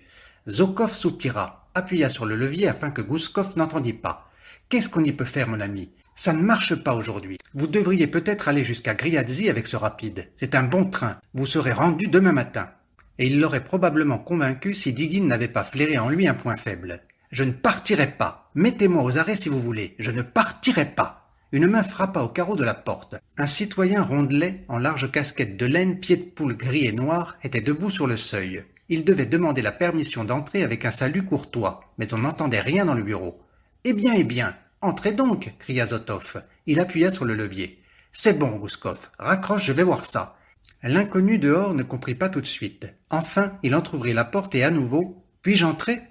Zotov fut frappé par cette voix, une riche voix de basse, d'une noble retenue, au ton modeste. Il portait une drôle de veste brun tirant sur le roux, à longs pans, aux manches raccourcies, mais de modèle civil, tandis qu'il avait des godillots de troufion et des bandes moltières. Il tenait dans une main un petit sac à effet de l'armée, très sale. En entrant, il souleva de sa main libre son imposante casquette et salua les 2 hommes. « Bonjour !»« Bonjour !»« Dites-moi, je vous prie, demanda-t-il d'un ton courtois. Le maintien digne, comme si sa mise n'était pas disparate, mais au contraire fort correcte. Où pourrais-je trouver le commissaire ? Je suis son adjoint. Alors c'est sans doute à vous que je dois m'adresser. Il chercha à poser sa casquette pied de poule qui, de plus, avait l'air maculée par la poussière de charbon, et, ne trouvant aucun endroit adéquat, la coinça sous le coude de l'autre bras, tandis que de sa main ainsi libérée, il se mettait à dégrafer d'un air préoccupé sa veste. Elle n'avait pas de col, ou plutôt son col avait dû être arraché, et une chaude écharpe de laine lui enveloppait le cou. S'étant dégrafé, l'inconnu mit au jour un uniforme d'été, fortement décoloré et souillé. Ensuite, il entreprit de déboutonner la poche de sa vareuse. « Attendez, dit Zotov avec un geste à l'appui. « Bon, eh bien. » Il plissa les yeux, regardant Digin, sombre, immobile. « Je vais faire pour toi une chose qui ne dépend que de moi. Je vais décrocher tes wagons. À 10 heures du matin, tu seras servi. »« Merci, dit Digin, et il le fixa de ses yeux injectés de sang. « Pas la peine de me remercier, d'ailleurs. Ça n'était pas une chose à faire. Tu étais dans un si bon train. Je ne sais pas à quoi on va t'atteler à présent. Ça fait déjà 2 semaines qu'on se trimballe. Un jour de plus ou de moins, dit Digin en s'animant. Je vois bien ce que j'ai à convoyer. »« Non, dit Zotov en levant puis en secouant le doigt. Nous n'avons pas à donner notre avis, ni toi, ni moi. » Il jeta un coup d'œil de biais à l'intrus, s'approcha tout contre Digin et lui murmura d'une voix à peine audible où perçait toutefois son accent. « Du moment que tu vois ce que tu convois, réfléchis un peu. Pour combien d'hommes on peut creuser des tranchées avec tes pelles? Pour 2 divisions? S'enfoncer dans la terre, ça signifie la vie sauve. 25 000 pelles, cela représente 25 000 vies humaines. Pas vrai?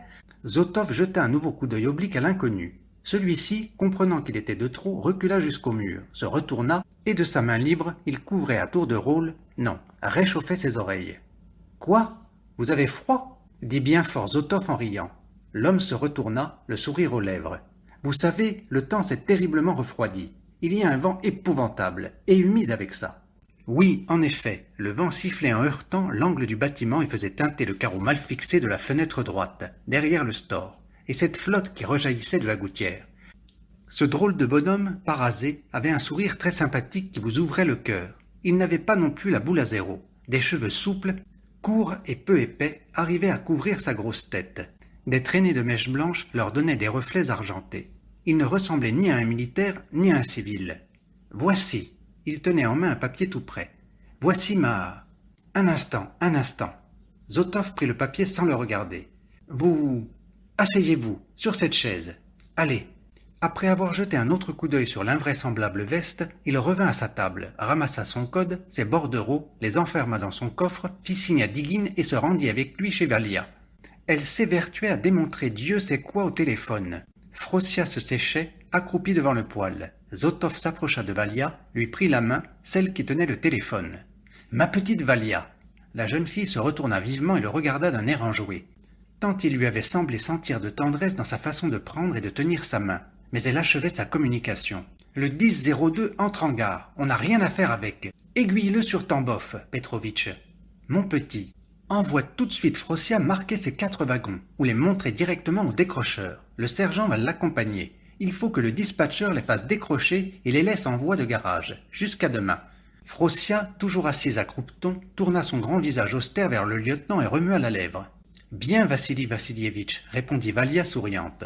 Elle tenait encore sans nécessité aucune la main sur l'appareil, jusqu'au moment où il retira ses doigts. « Je l'envoie à l'instant. Quant à l'autre convoi, il faut qu'il parte avec la première locomotive. Fais ton possible. »« Très bien, Vassili Vassilievitch, répondit Valia avec un sourire radieux. « C'est tout, annonça le lieutenant à Digin. Frossia soupira comme un soufflet de forge, se racla la gorge et se redressa. Digin porta sans un mot la main à sa tempe et la garda dans cette position. Son casque lui faisait des oreilles en feuilles de chou et sa mine n'avait rien de militaire. « Tu viens d'être mobilisé ?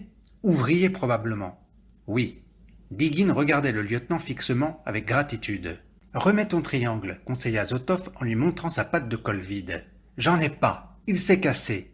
Et ton casque, ou bien tu boutonnes les oreilles, ou bien tu les relèves. Vu ? » « C'est ça, les relever, grogna Frossia, son ciré déjà sur le dos. « Avec cette saleté de neige fondue qui tombe, allons-y mon gars. » « Très bien, bonne chance. Demain, tu trouveras ici un autre lieutenant. Insiste pour qu'il vous fasse partir. » Zotov regagna son bureau, poussa la porte. 4 mois auparavant, il n'avait pas la moindre idée de la manière dont on doit boucler son ceinturon, et il lui semblait parfaitement stupide et ridicule de lever la main pour rendre le salut. Quand Zotov entra, le visiteur ne se leva pas vraiment de son siège, mais esquissa un mouvement pour montrer qu'il était prêt à le faire s'il le fallait. Le sac était par terre, la casquette pied de poule posée dessus. « Restez assis, restez assis. » Zotov s'installa à sa table. « Et alors ?» Il déplia le papier. « Mon train est parti, sans moi, » déclara l'homme avec un sourire fautif. Zotov lut le papier. Il émanait du commissaire de la gare de Riachsk. Tout en adressant des coups d'œil à l'inconnu, il lui posa la question de rigueur. « Non. Zveritinov. Prénom, patronyme. Igor Dementievitch. Vous avez plus de 50 ans ? Non. 49. Quel était le numéro de votre train ? Je n'en ai pas la moindre idée. Comment ? On ne vous a pas annoncé le numéro ? Non. Et pourquoi figure-t-il ici ? C'est vous qui l'avez indiqué ? Il s'agissait du 245-413, le train d'Atcheda, que Zotov avait fait partir la nuit dernière. Non, à Riach que j'ai dit d'où il venait et quand. Ce doit être le commandant qui a trouvé le numéro tout seul. Où avez-vous perdu votre train ? À Skopina. Comment cela s'est-il produit ? Eh bien, pour dire la vérité, le même sourire contrit effleura les grosses lèvres de Dveritinov. J'étais allé échanger des affaires contre quelque chose à me mettre sous la dent lorsque le train est parti. À présent, il n'y a pas de sifflet. Les trains partent sans bruit. Quand était-ce ? Avant-hier. Et vous n'êtes pas arrivé à le rattraper ? Il faut croire que non. Et par quel moyen donc ? Les wagons plateformes, il y pleut. Les passerelles de wagons, vous savez, celles avec une échelle, il y a un courant d'air du diable, et qu'on se fait expulser par des sentinelles. Les fourgons, on ne vous laisse pas entrer. Ils n'ont ni le droit, ni la place. Tenez, un jour, j'ai vu un train de voyageurs, un vrai miracle. Eh bien, il y a 2 chefs de wagon à toutes les entrées. Et vous savez, ils repoussent les gens pour les empêcher de s'accrocher aux rampes. Les trains de marchandises, il est trop tard pour monter quand ils sont déjà en marche. Et quand ils sont à l'arrêt, sans locomotive, impossible de deviner dans quel sens ils vont partir. Ils n'ont pas de plaque en émail avec leur destination. Moscou, Minéralnier Vodi. On n'a pas le droit de demander un renseignement. Sinon, on vous prendrait pour un espion. Surtout vêtu comme je suis. De manière générale, il est dangereux de poser des questions. Bien sûr, nous sommes en guerre. C'était déjà comme ça avant la guerre. Tiens, je ne m'en étais pas aperçu. Oui, oui, assura Dverinov, en plissant imperceptiblement les yeux, après 1937. Comment 1937 s'étonna Zotov. Qu'est-ce qu'il y a eu en 1937? La guerre d'Espagne? Mais non! Dverinov baissa les yeux avec le même sourire fautif. Non! Sa moelleuse écharpe grise s'était dénouée et lui descendait jusqu'à la ceinture, dans l'ouverture de la veste. Pourquoi n'êtes-vous pas en uniforme? Où est votre capote? Je n'en ai jamais eu. On ne nous en a pas distribué, dit Dverinov souriant. Et ce sarrau, d'où sort-il? Ce sont de braves gens qui me l'ont donné. Zotov réfléchit un instant. Je dois pourtant vous faire remarquer que vous êtes arrivé bien vite ici. Hier matin encore, vous étiez chez le commissaire de Riachsk. Et ce soir, vous voici déjà à Kotchetovka. Comment avez-vous fait le trajet? Tveritinov fixa Zotov de ses yeux tout grands ouverts. Des yeux doux, confiants. Sa façon de parler enchantait tout particulièrement Zotov. La manière dont il s'interrompait s'il lui semblait que son interlocuteur voulait le contredire. La manière dont il appuyait ses paroles, non en agitant les mains, mais au moyen de légers mouvements des doigts.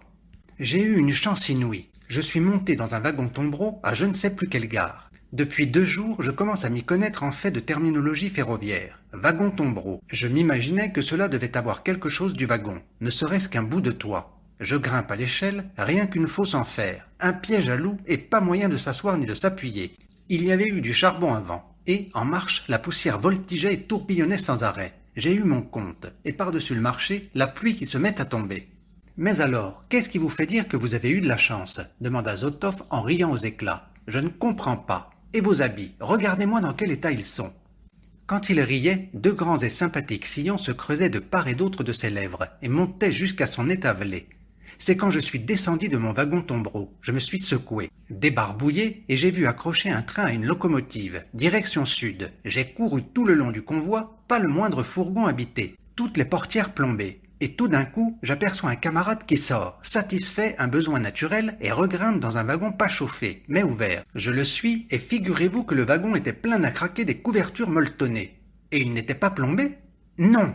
On voyait très bien qu'au début, elles étaient liées en balles, par 10 ou 5. Beaucoup de ces balles étaient défaites, donc rien de plus facile que de plonger dedans. Il y avait déjà plusieurs gars qui y dormaient. Eh bien, c'est du joli! Je me suis enroulé dans 3 ou 4 couvertures, et alors quel bon somme j'ai fait! Un délice! J'ai dormi 24 heures sans m'éveiller. Je ne sais même pas si le train roulait ou était à l'arrêt. Surtout que je n'ai pas touché de ration depuis 3 jours. Je dormais, et j'en ai oublié la guerre et l'encerclement. J'ai rêvé à ma famille. Sa figure de papier mâché mal rasée rayonnait. Halte là! Zotov bondit de sa chaise. Il venait de faire un rapprochement. C'est ce convoi-là? Qu'est-ce qui vous est arrivé? Eh bien, combien de minutes au juste? Je ne sais pas, moi. Je suis venu ici sitôt descendu du train. Zotov fonça vers la porte, la poussa violemment, bondit dans l'autre bureau. Valia! Valia! Ce train de passage pour Balachov. 1000, je ne sais plus combien sur vos listes. 1002. Il est encore en gare? Non, il est parti. C'est certain? Certain. Sapristi, s'exclama-t-il en se prenant la tête. Nous sommes assis à nos bureaux, nous autres bureaucrates de malheur, nous reclassons les paperasses, nous ne voyons rien, nous ne méritons pas le pain que nous mangeons. Appelez-moi Mitchourin Skouralski et en vitesse. Il bondit à nouveau dans son bureau. Vous ne vous rappelez pas le numéro du wagon? Demanda-t-il à Dveritinov. Non, dit Dveritinov dans un sourire. C'était un wagon à 2 ou 4 axes. Je ne m'y connais pas. Comment vous ne vous y connaissez pas? Petit ou grand? Combien de tonnes? Comme on disait pendant la guerre civile, hommes 40, chevaux 8. Bon, alors c'était un 16 tonnes. Il n'y avait pas d'escorte? Il semble que non. Vassili Vassilievitch, cria Valia. Le dispatcheur militaire à l'appareil. Vous voulez le commissaire? Peut-être que je n'ai pas besoin de lui. Peut-être que ce n'est pas du matériel de l'armée. Si vous le permettez, je m'expliquerai toute seule. Eh bien, allez-y, ma petite. Peut-être qu'on les évacue simplement ces couvertures. Allez donc savoir. Ils n'auront qu'à passer soigneusement le convoi en revue, trouver ce wagon, déterminer son appartenance, établir un constat, plomber le wagon. Bref, ils n'ont qu'à régler l'affaire. Bien, Vassili Vassilievitch. Merci beaucoup, ma petite Valia. Vous êtes une auxiliaire précieuse. Valia lui sourit. Ses boucles lui couvraient le visage. Allô? Mitchourine Skouralski? Zotov referma la porte et, tout ému encore, traversa la pièce, se frappa les mains l'une contre l'autre. Un boulot, on ne s'en sort pas, déclara-t-il en appuyant sur les hauts, et on ne me donne pas d'adjoint. Tout de même, ces couvertures, on peut les faucher comme rien. Si ça se trouve, il en manque déjà. Il fit quelques pas, puis s'assit. Il retira ses lunettes pour les essuyer avec un chiffon. Son visage perdit aussitôt son aspect affairé et devint celui d'un grand gosse, avec pour seule défense sa casquette verte. Veritinov attendait patiemment. Ses yeux mélancoliques parcoururent les stores de camouflage, le portrait en couleur de Kaganovitch en uniforme de maréchal des chemins de fer. Le poêle, le seau, la pelle. Dans ce bureau surchauffé, sa veste semée de poussière de charbon commençait à embarrasser Veritinov. Il la rejeta sur ses épaules et retira son écharpe. Le lieutenant remit ses lunettes et examina une nouvelle fois la feuille de route. En réalité, ce n'était pas un véritable document officiel. Étant rédigée d'après les déclarations de l'intéressé, elle pouvait aussi bien être véridique que mensongère. D'après les instructions reçues, il allait faire montre d'une extrême vigilance à l'égard de ses ex-combattants encerclés, surtout s'ils se présentaient isolément.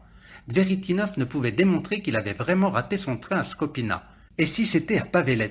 Dans l'intervalle, il pouvait avoir fait un saut à Moscou ou ailleurs pour accomplir une mission. Toutefois, le fait d'être arrivé aussi vite témoignait en sa faveur.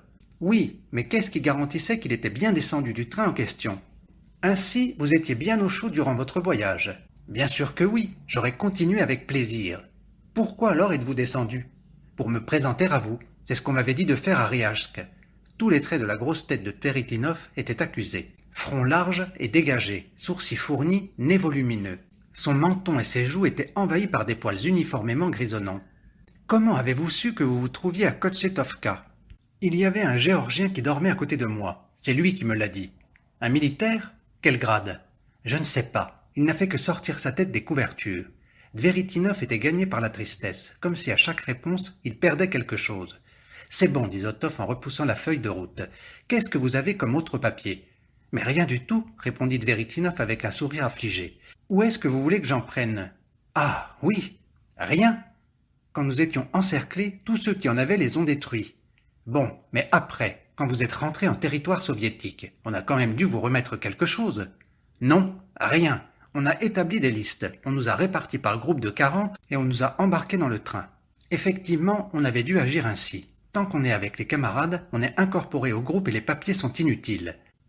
Toutefois, Zotov désirait avoir une preuve matérielle quelconque qui confirmât sa sympathie involontaire pour cet homme qui avait de si belles manières et une aussi noble tête. Voyons, n'importe quoi. Avez-vous gardé dans vos poches un papier quelconque? Ah, eh bien, des photos peut-être, de ma famille. Montrez-les. Le lieutenant n'exigeait pas, il demandait.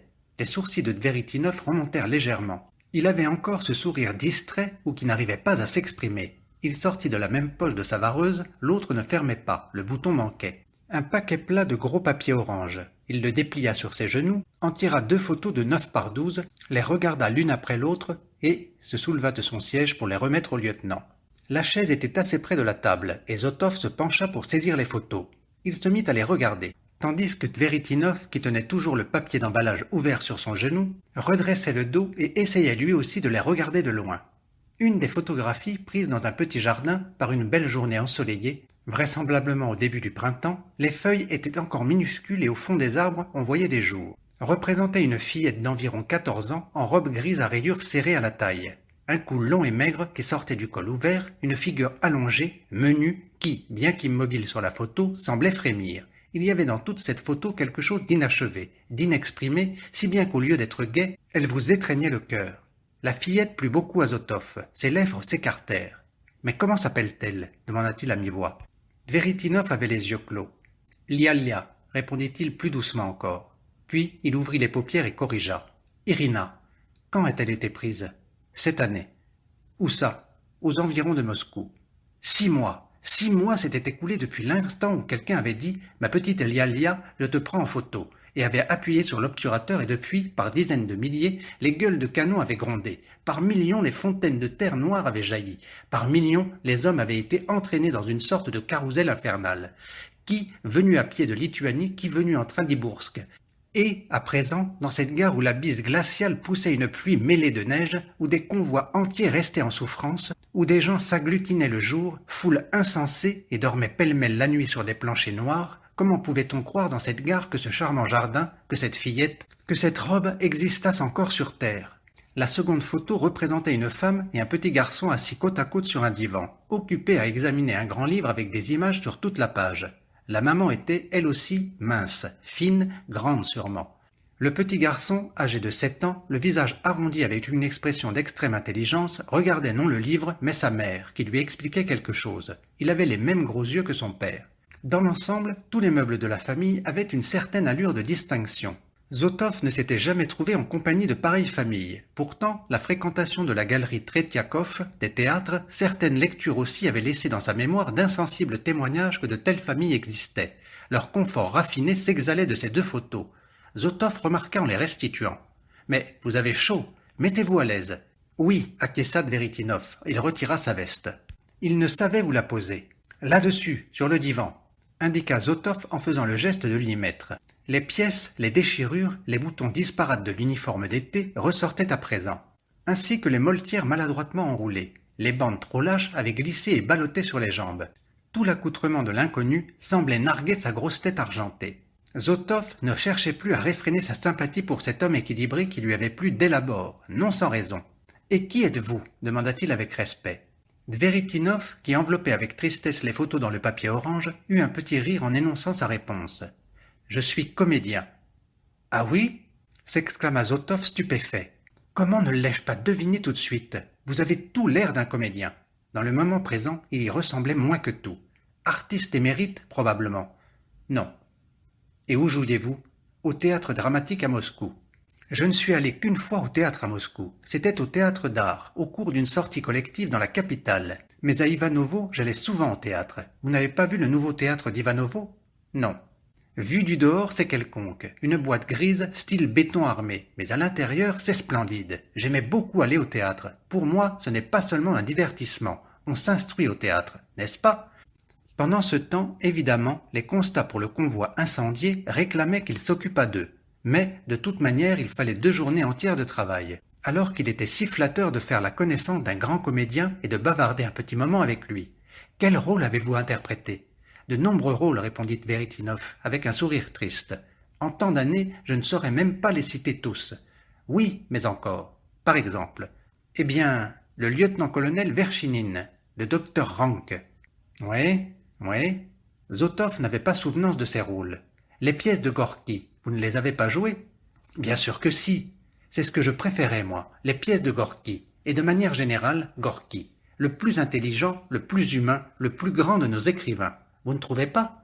Veritinov fit un effort des sourcils pour trouver la réponse, mais il n'y parvint pas et garda le silence. Il me semble que je connais même votre nom. Vous n'êtes pas artiste émérite?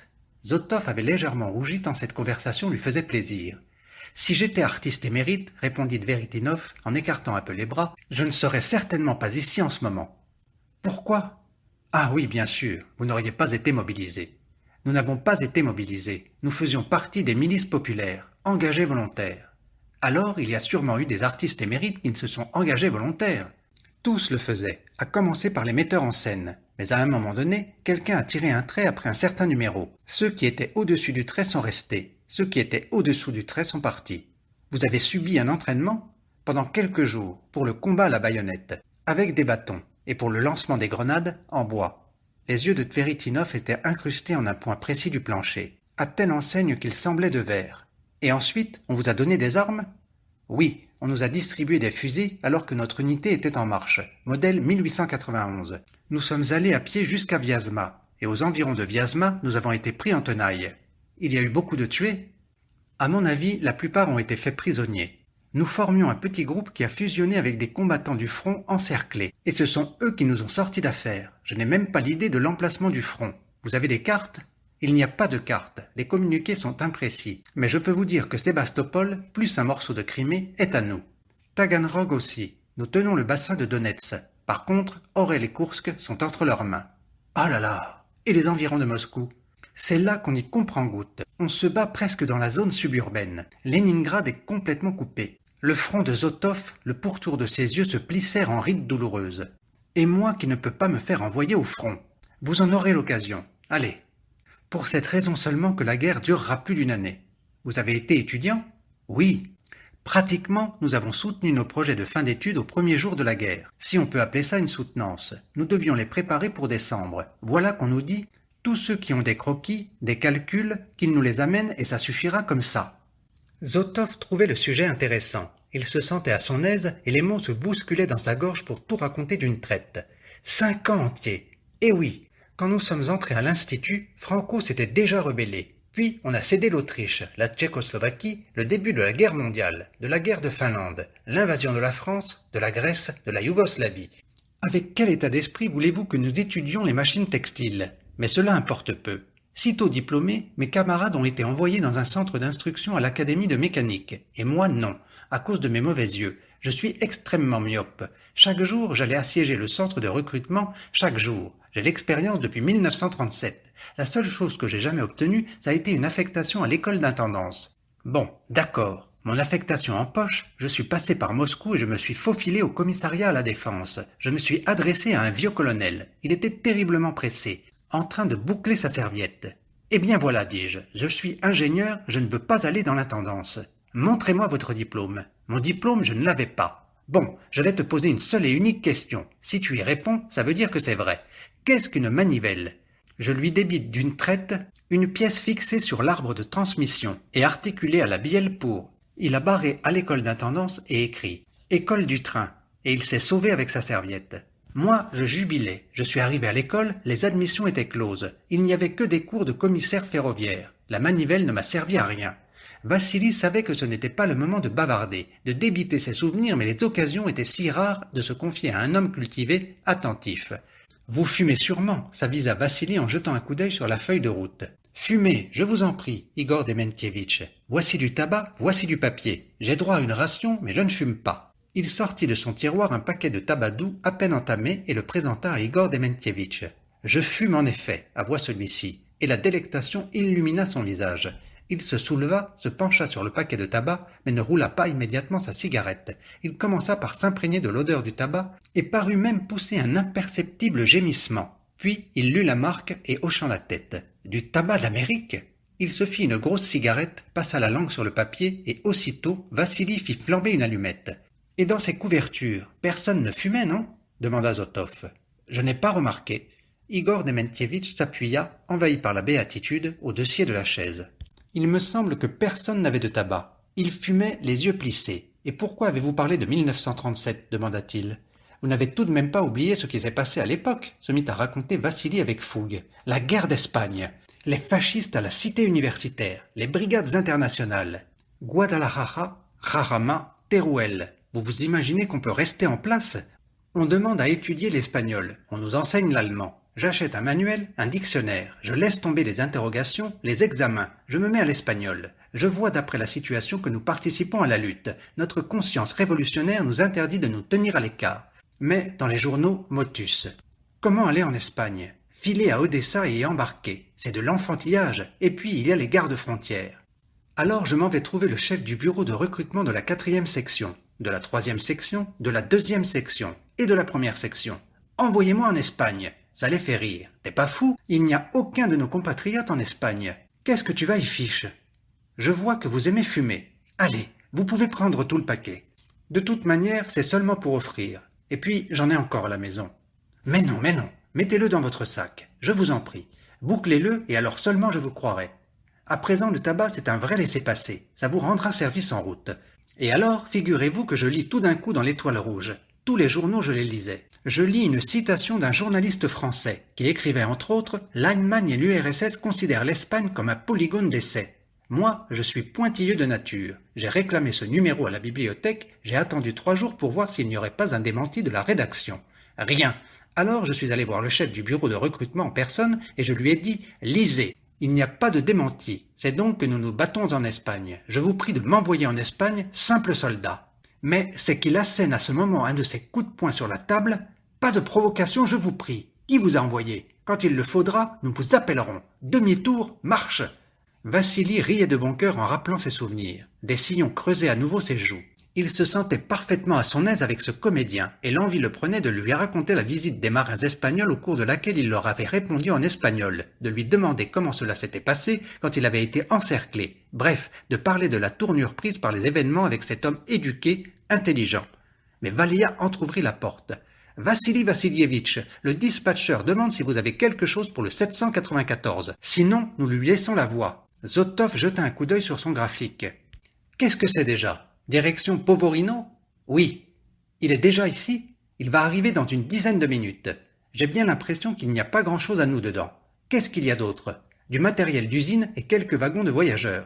Ah, mais c'est magnifique, magnifique. Je vais vous faire prendre ce train-là, Igor Dementievitch. Il sera très bien pour vous. Vous n'aurez pas besoin de changer. Non, ma petite Valia, on ne décharge rien pour nous. On peut lui laisser la voie. Qu'on le fasse passer sur une voie tout près, la 1 ou la 2. Va le dire. Très bien, Vassili Vassilievitch. Tu as tout expliqué pour les couvertures? Oui, à la lettre, Vassili Vassilievitch. Elle sortit. Le seul ennui, c'est que je n'ai rien à vous offrir à manger. Pas même un biscuit dans mon tiroir.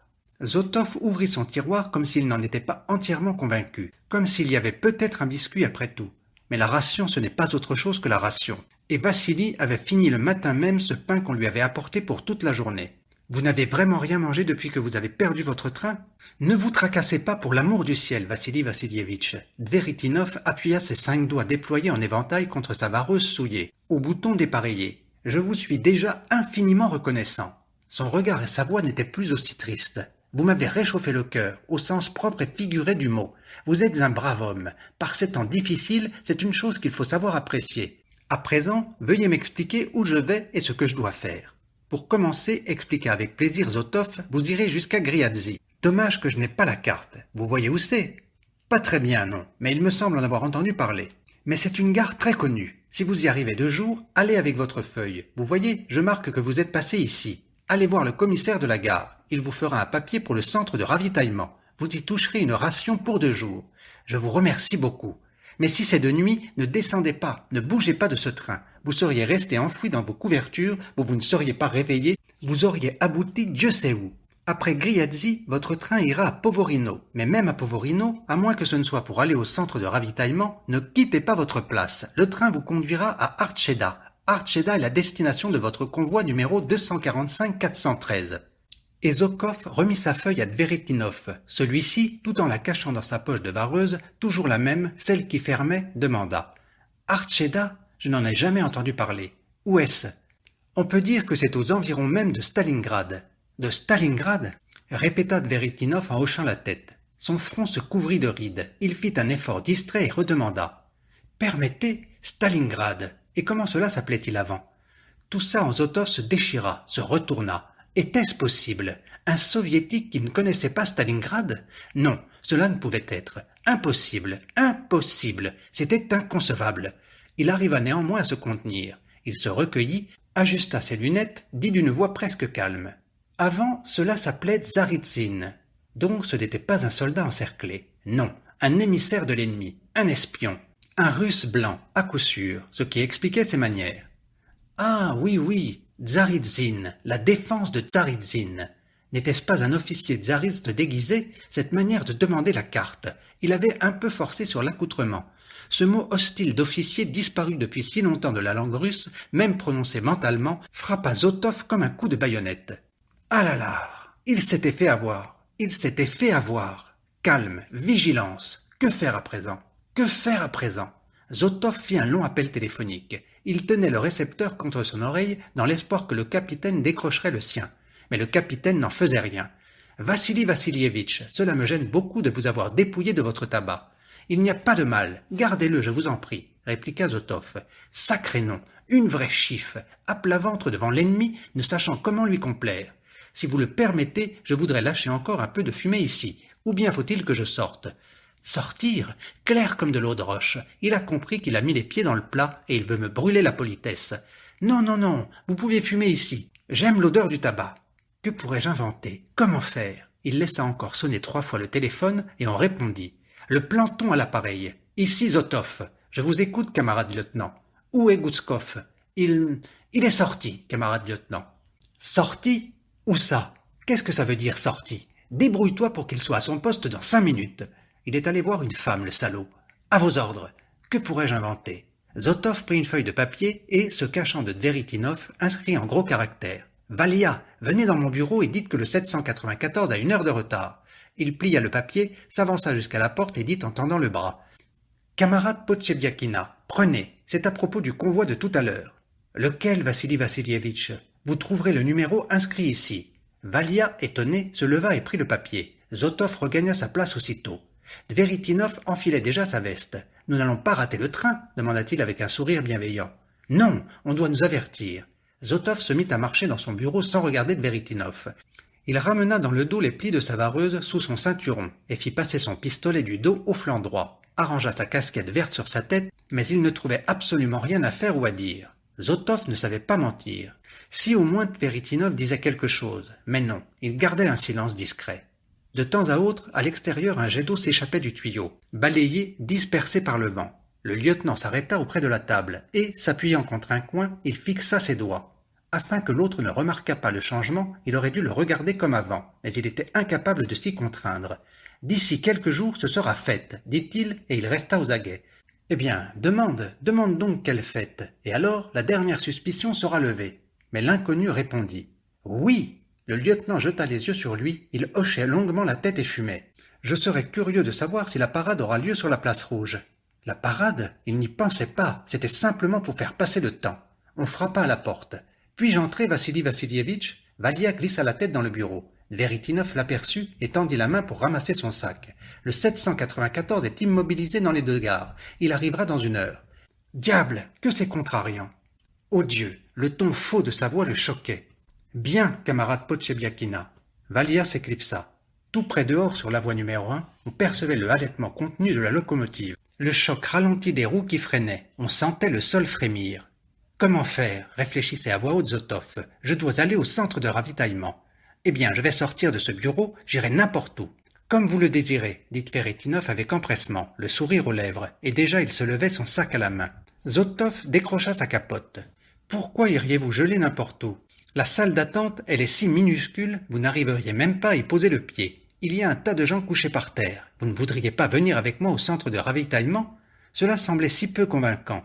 Il ajouta, se sentant rougir. « Peut-être que je pourrais, sur place, me débrouiller pour vous faire délivrer quelque chose. » Si encore Dveritinov n'avait pas été content, mais il s'exclama radieux. « Ce serait le comble de l'amabilité de votre part. Je n'aurais jamais osé vous le demander. » Zotov se détourna, examina la table, poussa la porte du coffre, éteignit la lumière. « Allons-y. » Et, fermant la porte, « Si on m'appelle du télégraphe, je suis de retour dans un instant, » recommanda-t-il.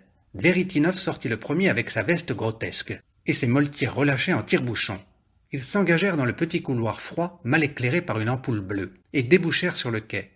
Dans les ténèbres du soir, sous le ciel invisible, des flocons lourds, mouillés, pas blancs pour un sou, ni pluie ni neige, couraient à l'oblique. Le train était juste là sur la voie 1, tout noir, mais un peu plus noir que le ciel, ce qui permettait de deviner les wagons et les toits. À gauche, où on amenait la locomotive, le cendrier crachait des flammes, la cendre brûlante, flamboyante, se répandait sur la voie pour être rapidement balayée sur le côté.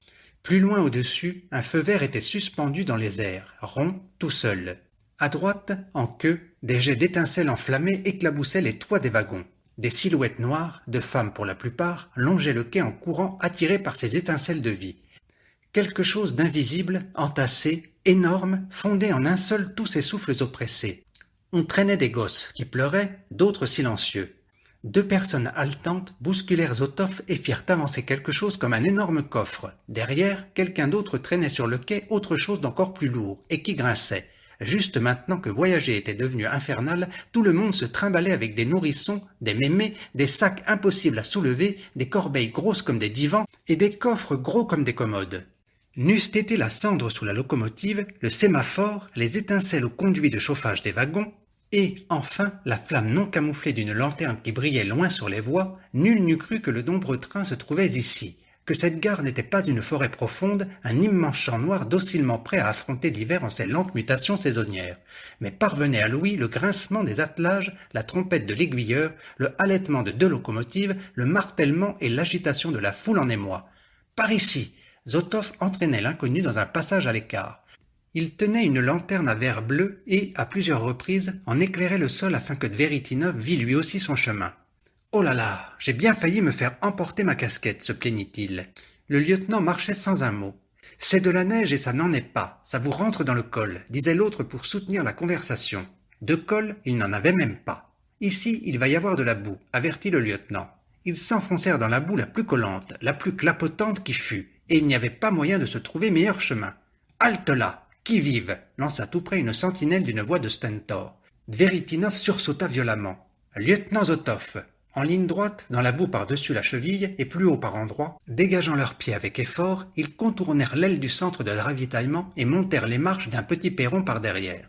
Ils tapèrent fort des pieds et secouèrent les gouttes de leurs épaules. Le lieutenant éclaira l'entrée de sa lanterne et introduisit Dveritinov dans une sorte de salle commune avec une table vide et 2 bancs.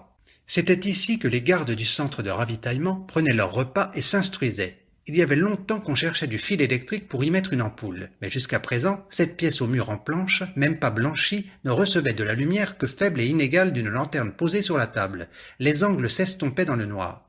La porte de la salle des gardes s'ouvrit. Un soldat se dressa sur le seuil, le dos dans la lumière électrique, le devant dans l'obscurité. « Où est Gouskov » demanda durement Zotov. « Halte là, qui vive » hurla une voix à l'extérieur.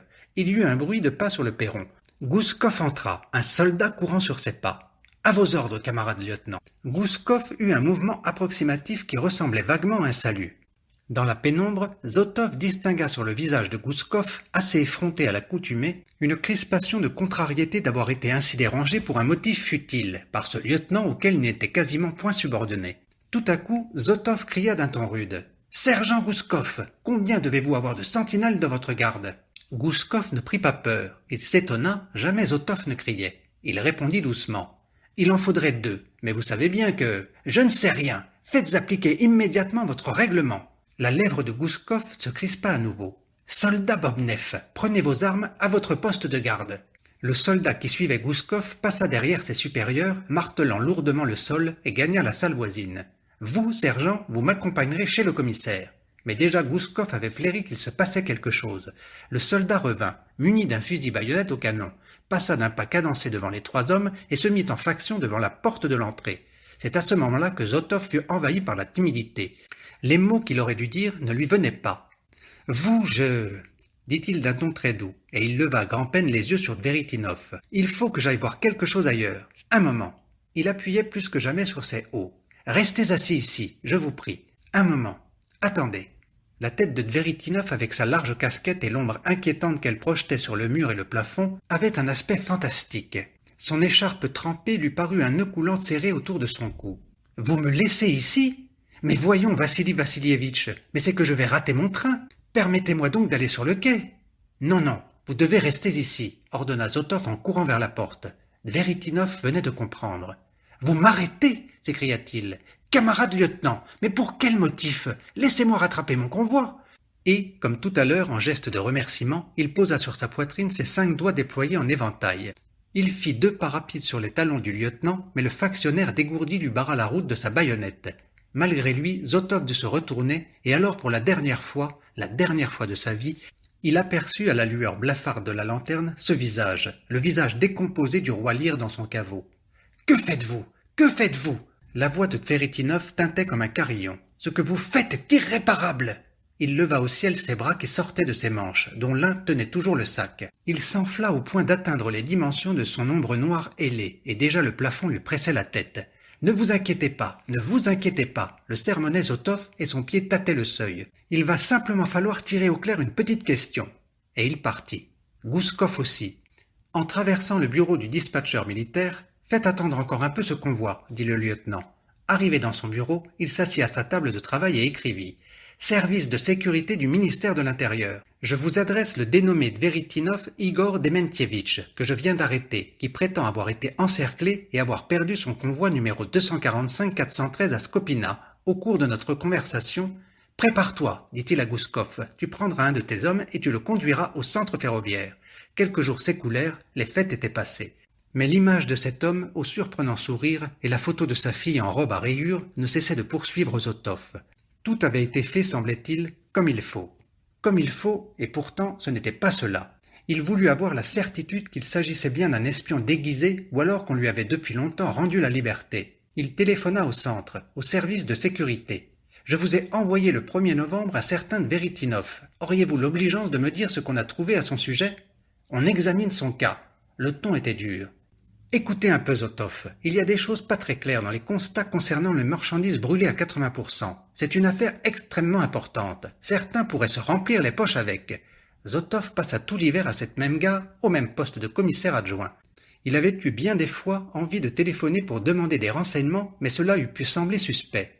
Un jour, un inspecteur de police du centre ferroviaire vint à Kochetovka, en service commandé. Zotov lui demanda comme par hasard. « Vous rappelez-vous d'un certain Veritinov ? C'est moi qui l'avais arrêté cet automne. » Pourquoi cette question ? La mine de l'inspecteur s'assombrissait notablement. « Eh bien, comme ça, simplement, ça m'intéresse. » Et comment cela s'est-il terminé ? Le cas de votre Dverikin sera lui aussi tiré au clair. La maison ne fait pas de loupé. Mais ensuite, de toute sa vie, jamais Zotov ne put oublier cet homme-là.